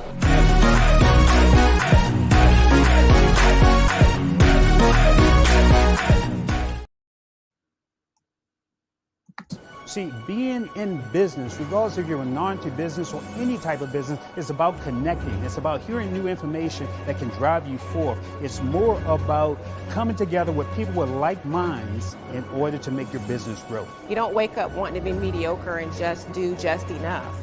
You want to excel. You want to be a master in your craft. You want to take it to the next level. So it's not going to happen by accident. So you have to be mindful and think of what can I do today to help take me to the next level. The truth is, your life will only change when you get new information. Your life will only change when you move forward with another level of thinking. This expo is about new information and moving your life to another level.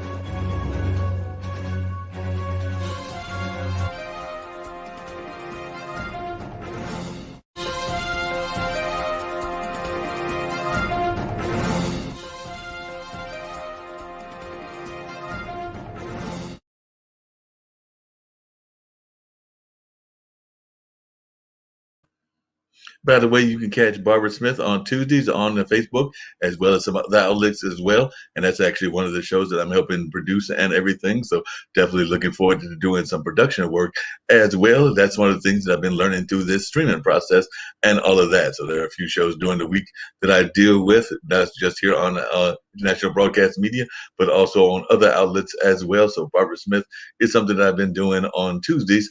And of course, there's also Wade Randolph was one of the guests, and we're actually trying to move them onto this platform as well. So, always trying to connect people and trying to do that amazing connection kind of work as well. But, there are all kinds of great shows that exist here and that have been existing here for a while, including where we talk to startups, and at least we've done that in the past. So let's see what Startup Wednesday is all about.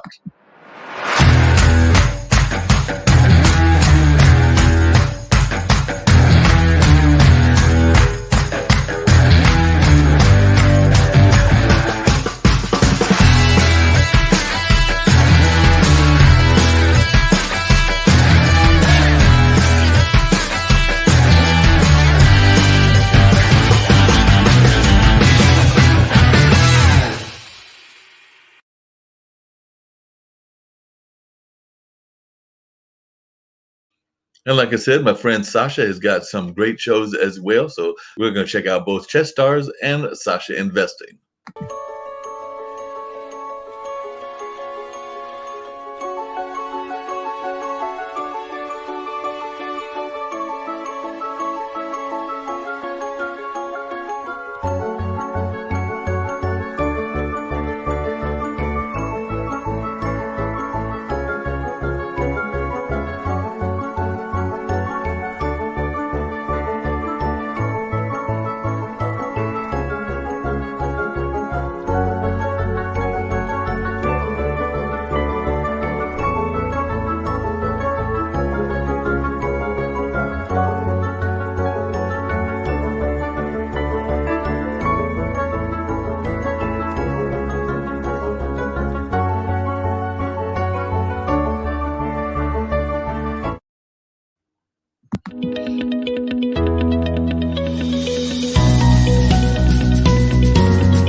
Like I said, all kinds of amazing shows here on International Broadcast Media.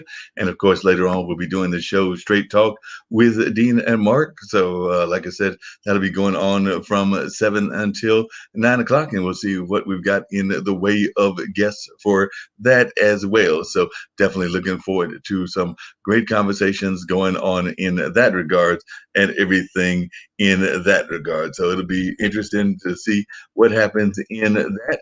And we'll definitely be looking forward to seeing along those lines as well. So definitely continuing great conversations that are going on International Broadcast Media with all kinds of great things happening in the world, and definitely paying attention to a number of things that are going on in that regards. And by the way, if you're wondering about what's going on in the news, of course, folks are paying attention to the Derek Chauvin trial. The verdict in the trial of Derek Chauvin, the former Minneapolis police officer charged with murdering George Floyd, is now in the hands of the jury as closing arguments wrapped up today. Chauvin pleaded not guilty to charges of second and third degree murder, as well as second degree manslaughter in the death of Floyd, a African American on whose neck he knelt for 9 minutes. Protests nationwide over the killing last spring fueled the Black Lives Matter movement, and Minneapolis is bracing for further unrest following the verdict. As a matter of fact, there's already been protests here in North Carolina in both Raleigh and Durham. Being Mr. Rao on World News. We were talking about that earlier this morning, and definitely we were checking that out. And it'll be interesting to see how folks react as the trial continues now into the jury stage of things. So we're going to see when the verdict comes out, and also what the public's reaction is to whatever the verdict is. But definitely, I know that I'm concerned about definitely more kinds of things going along in those lines, and it'll be interesting to see how things play out. But however things play out, I do want folks to, even if they want to express some outrage one way or the other, to at least be safe and mindful, because we've had enough of negative things that have been going on in all of that regard. So definitely, I hope that we don't have any bad cases of looting or any kind of physical harm or any of those things. But definitely, I do believe in the right to protest and in the free speech and all of that. And a lot's going to depend on which way the verdict goes. So we'll also be waiting to see what the jury says and how they handle it. By the way, 2 months after a deadly winter storm left 2/3 of Texas in the dark, the state is grappling with an overhaul of power markets. While the state's wholesale power prices were much cheaper than other regional markets, favoring value over reliability for almost 20 years, today lawmakers and industry players are calling for guardrails to ensure reliable performance or an overhaul of the system to compensate power providers that step in to manage demand spikes. Ultimately, that likely means Texans will eventually pay more for power. So it looks like there's going to be some more power costs over there in Texas. President Joe Biden cites the Texas winter storm as evidence of the need for urgent modernization, calling on Congress to invest $100 billion to modernize power generation and make it more resilient. So that's one of the things that folks are looking at over there in the Texas area and all of that. As a matter of fact, a gentleman, David Quinn, said Texas is in a great position to re-architect its grid and optimize for a new energy mix while incorporating cross connects at an intergrid services level.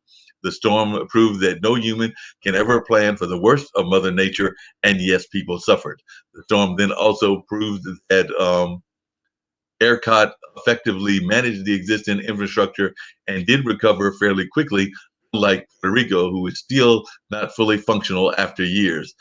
Personally, this particular person applauded the decision that ERCOT made and looked forward to the discussions that will take Texas forward with new levels of resilience. And like I said, David Quinn is a project-related development services person, and interesting to see what he's got to say. And I was reading that from some things that he was saying in LinkedIn. Also, Hala Malus, president of Electric Power Engineers, sharing an opinion authored together with professors and industry experts addressing shortfalls in the energy market models.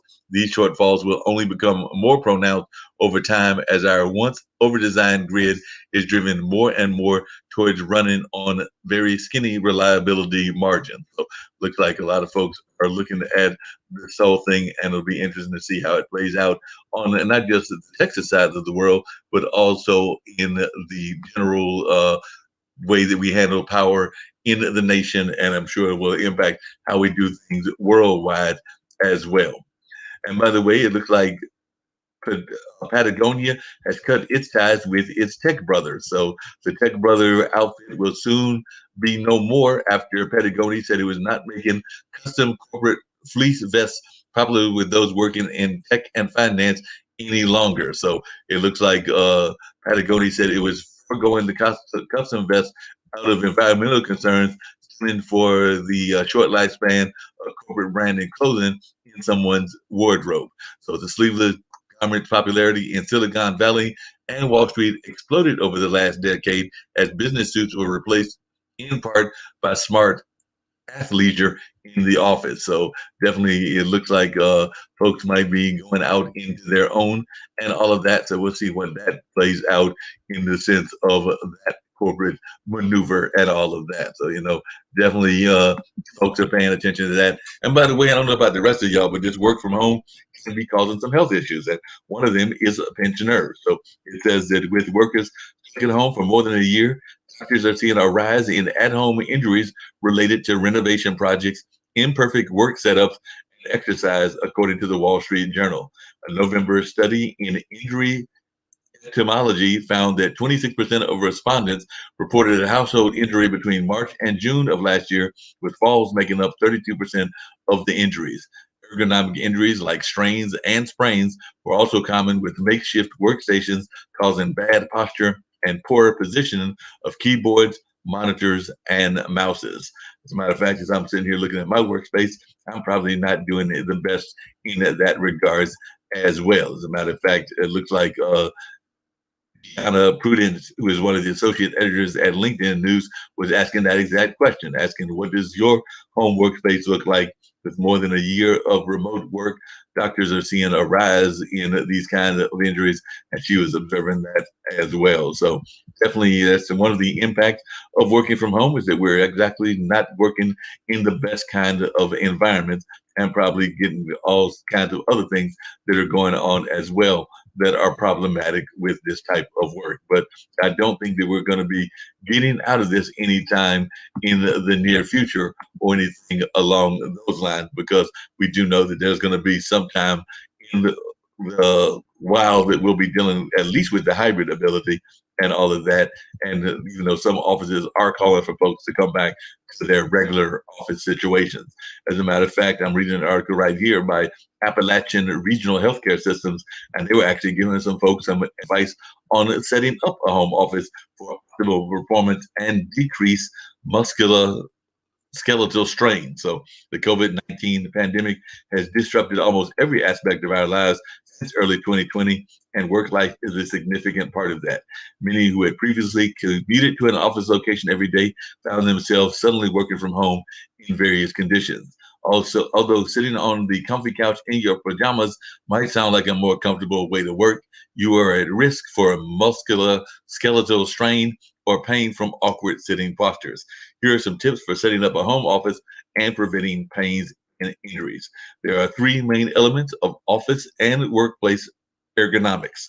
One, the chair. One and two, workstation desks for keyboard and mouse, and the monitor or the computer screen. It says that in terms of choosing the right chair, your body will thank you for investing in a proper desk chair. Although a chair from the kitchen table can work for short term, 1 to 2 weeks, it's worth investing in an adjustable office chair if you will be working remotely for a longer time. An optimal office chair will have some adjustable features for height, seat pan depth, tilt, armrest, and headrest. And I definitely do not have one of those right now, so I might need to go and see if I can't find one of those as well. Provide support at your lumbar, the low back, as well as allow for your feet to rest flat on the floor. If your feet do not touch the floor, A small stool or box can be used to allow for foot support. Additionally, there should not be any pressure from the edge of the chair on the back of your knees. Set up your workstation or desk. An ideal workstation should be adjustable so that you can sit or stand throughout the day. Have a waterfall or smooth edge. Sharp edges put pressure on your wrists. Pipe insulation or other padding can be used to cover sharp edges if necessary. Be large enough to accommodate a keyboard, mouse, document holder, and monitor. If you're working from a laptop, an external keyboard and mouse are recommended. The height of the workstation, keyboard, and mouse should allow for a neutral arm position with elbows at approximately 90 degrees. Measure from your elbow to the floor and subtract 2 to 3 inches for optimal placement. There are many options for an external keyboard and mouse. They are not one size fits all. Find a keyboard and mouse that allows your wrists to sit in a neutral position and avoid extreme or awkward positions, bending the wrist too far in any direction. The size of the keyboard and the mouse should be a good fit for the size of your hands. Place your monitor or computer screen. Your monitor or computer screen should be placed at the correct distance from your eyes to reduce eye strain and forced positioning of the head, at the correct height to avoid neck pain, and in a position that reduces glare from natural and artificial light.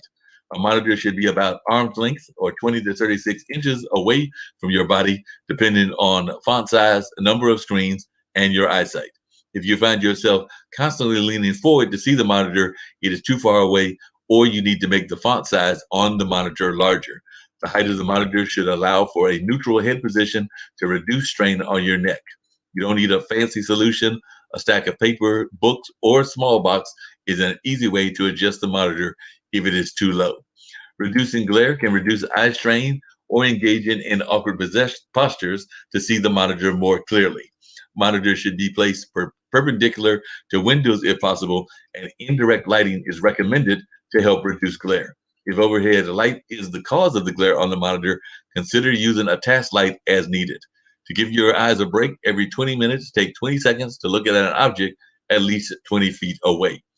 Consideration for dual monitors: if you use both monitors equally, center them in front of you. You may need to move the monitors further away so that both screens are within your central field of vision. You shouldn't have to rotate your neck repeatedly to look between the two monitors. If you use one monitor primarily and the other monitor occasionally, center the monitor you use the most in front of you.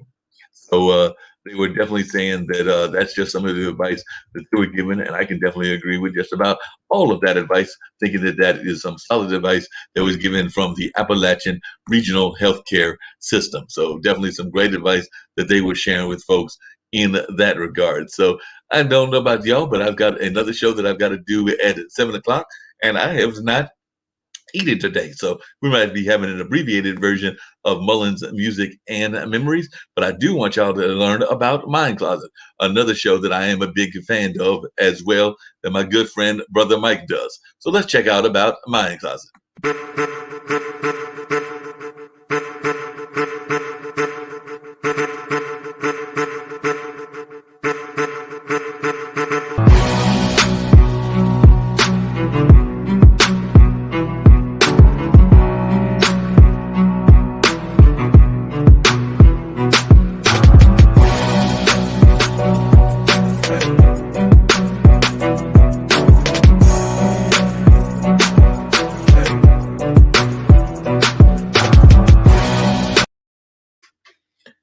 And of course, there was Podcasters Thursdays as well.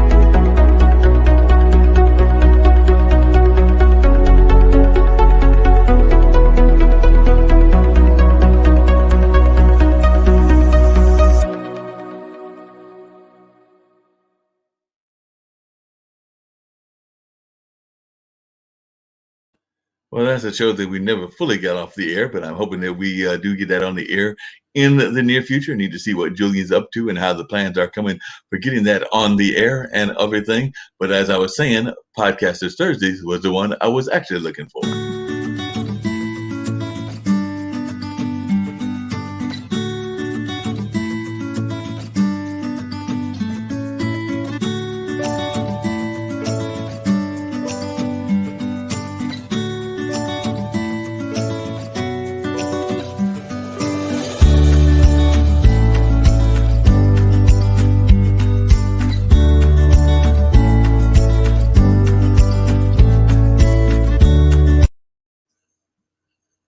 Hi there, my name is Dr. Shayla Creer, and I am the owner of Fist Mobile Physical Therapy.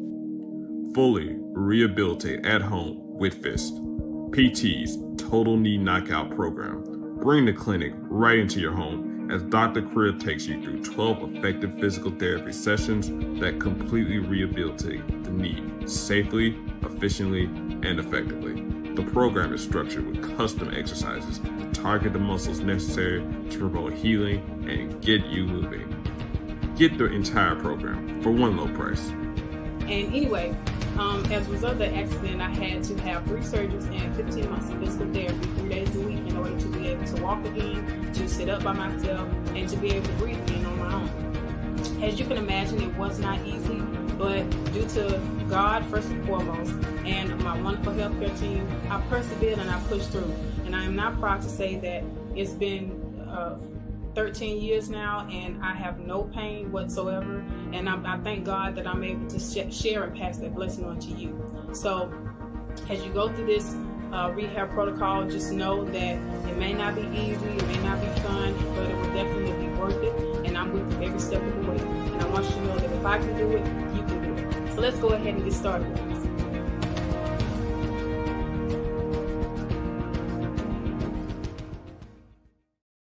That's right. That was another one of the guests of the Barbara Smith show and everything. So definitely that was an amazing guest that was sharing some of their wisdom and all of that. And of course, definitely had some other amazing guests as well, and continue to have amazing guests on that Tuesday evening show that'll be coming your way tomorrow at 8 p.m. So definitely something you might want to check out and all of that.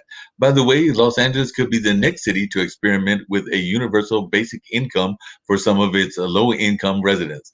The city's mayor, Eric Garcetta, has asked City Council to set aside $24 million in next year's budget for a guaranteed income of 1,000 to 2,000 low-income families with children around the city.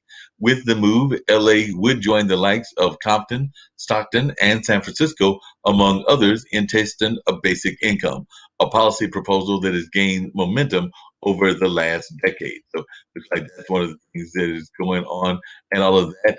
Alexander Bessent, a senior news editor at LinkedIn, says Los Angeles could be joining a host of other cities in experiments with a form of universal basic income for some low-income residents. So definitely looks like a lot of folks are going to be paying attention to that, and we might be seeing whether other cities decide to go into that direction as well, because that could definitely level the playing field if that's something that we're serious about trying to do. So it'll be interesting to see if this is picked up not just on the West Coast, but throughout the nation. Maybe even some East Coast cities might try to experiment as well in that regard. So it'll be interesting to see what happens and whether it gets some pushback or whether people are actually of the opinion that that is a good idea and something that we should continue to do. So definitely it'll be interesting to see how that all plays out and what goes on in that regard. So I'll be paying attention. I know a lot of others will be as well.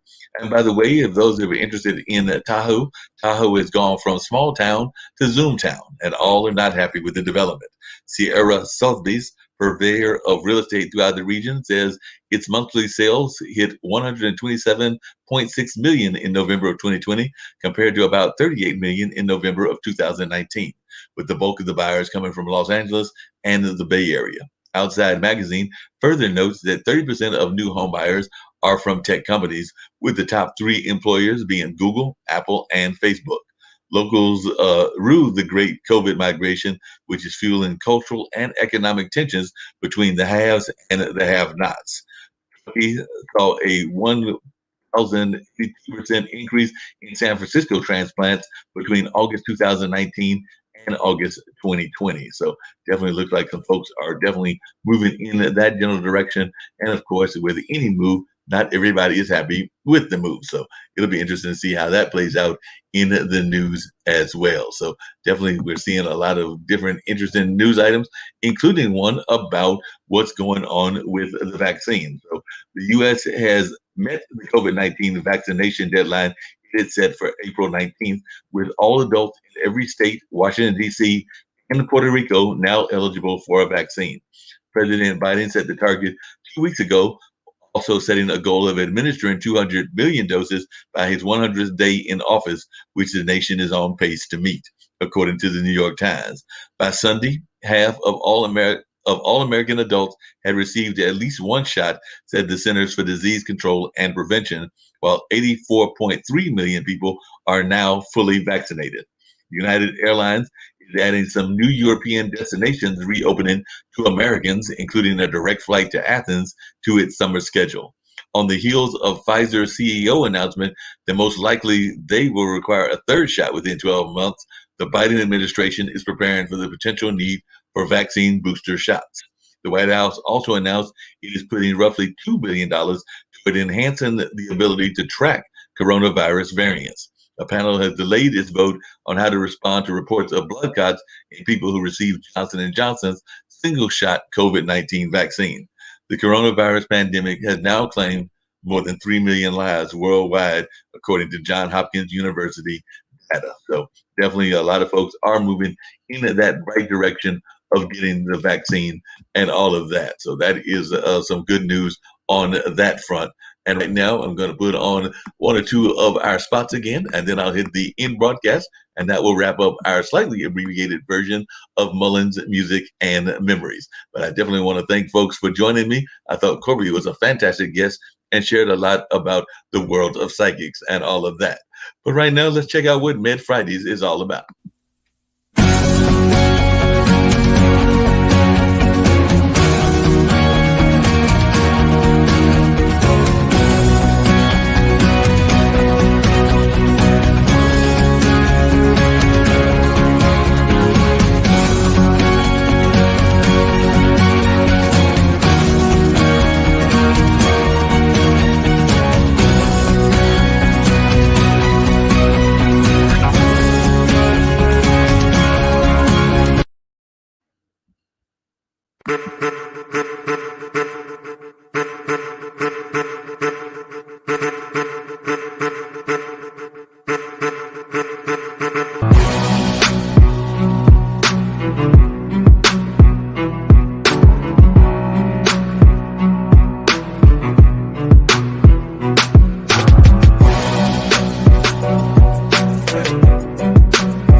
What's the coolest thing about your job? Engineers take the very best of science and technology and solve problems. Did you know all that stuff when you were my age? All I knew is that I really liked math and I really liked science.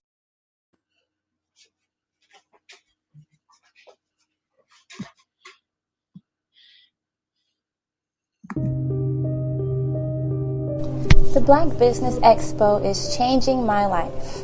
This year, they are giving away laptops and even $5,000 in cash to students just like me. I'm Alexis, and I want to go to college to fulfill my dream of becoming an entrepreneur. Help the Black Business Expo going to www.blackbusinessexpousa.com and also becoming a vendor, a sponsor, or donating.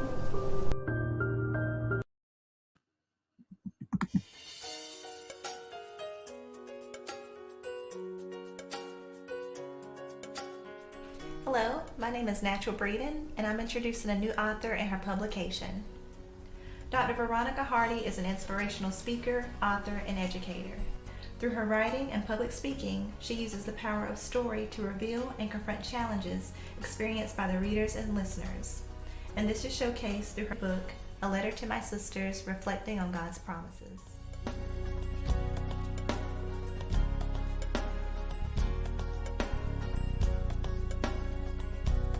Dr. Hardy, what influenced the title of your book? I can say, now I did change the title a few times. It went from, I think I started with calling it Tamar's View, to capture more from her perspective. Mm-hmm. Then I switched it to Everybody Has Their Stuff. You know, we all carry something. Yes. And then finally I decided to pray.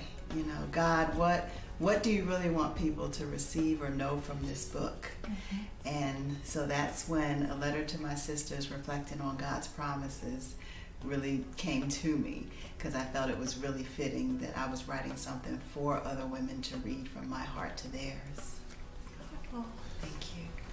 Now, Dr. Hardy, why did you choose the story about Tamar as the basis of the book? I feel like oftentimes we don't talk much about the women in the Bible who have gone through difficulties, mm-hmm. such as her. She was raped or sexually assaulted by her half-brother. Okay, and I just thought that was an important story to be able to bring out. And I thought it was important to kind of bring out her story, how she responded to it, so we could also look at how we respond to it as well. Absolutely. Now, Dr. Hardy, how does the story of Tamar serve as an example for you? I would say strength, for one. It seems like she didn't hide it at all. And I think sometimes if someone were to ask us, we want to cover it. We don't want to share it. Why? Because we're carrying the shame, or we feel like we're guilty that we caused the situation to happen to us. So I was glad she was able to share it with her brother, acknowledge it, and then he said to her, don't take it to heart. And that message spoke to me that we don't have to carry what someone else did to us. We don't have to make that become part of our identity, but for us to remember who we are, because she was a princess. Okay? And that's not taken away because of what someone else did to her. And I just wanted us as women to remember who we are in God's eyes. Absolutely. Thank you for that.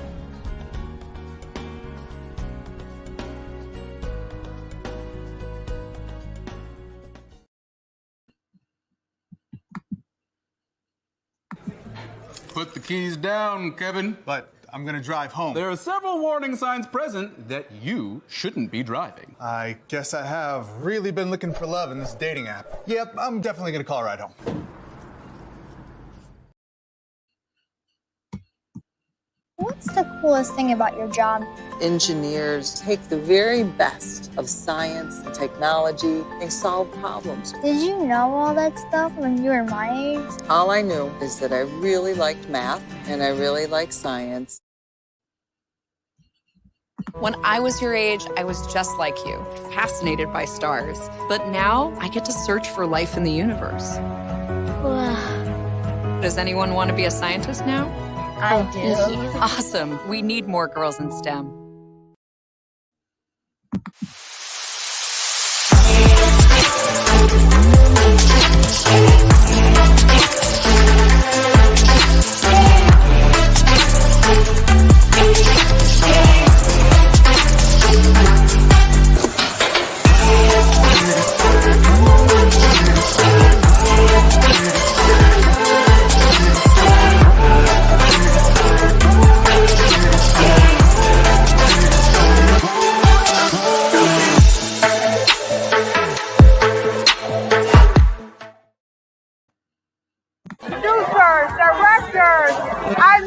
Designers, and then everybody says, "Oh, this is my 6th year." And oh, this is my 4th year. Shout out to New York. We're in New York in like 7 hours. Oh my gosh, yeah. Yes, we have a 6:58 flight. So we gotta go home. We gotta go. We gotta go.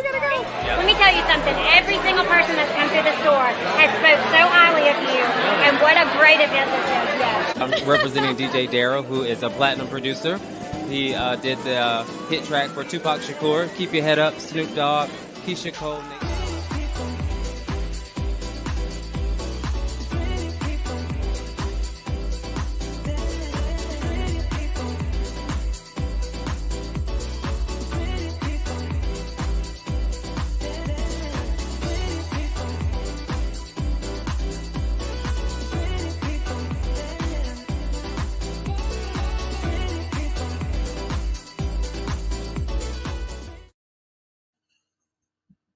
And of course, the ambassador will be coming, giving us some good words of advice, and then the airplane on out of here.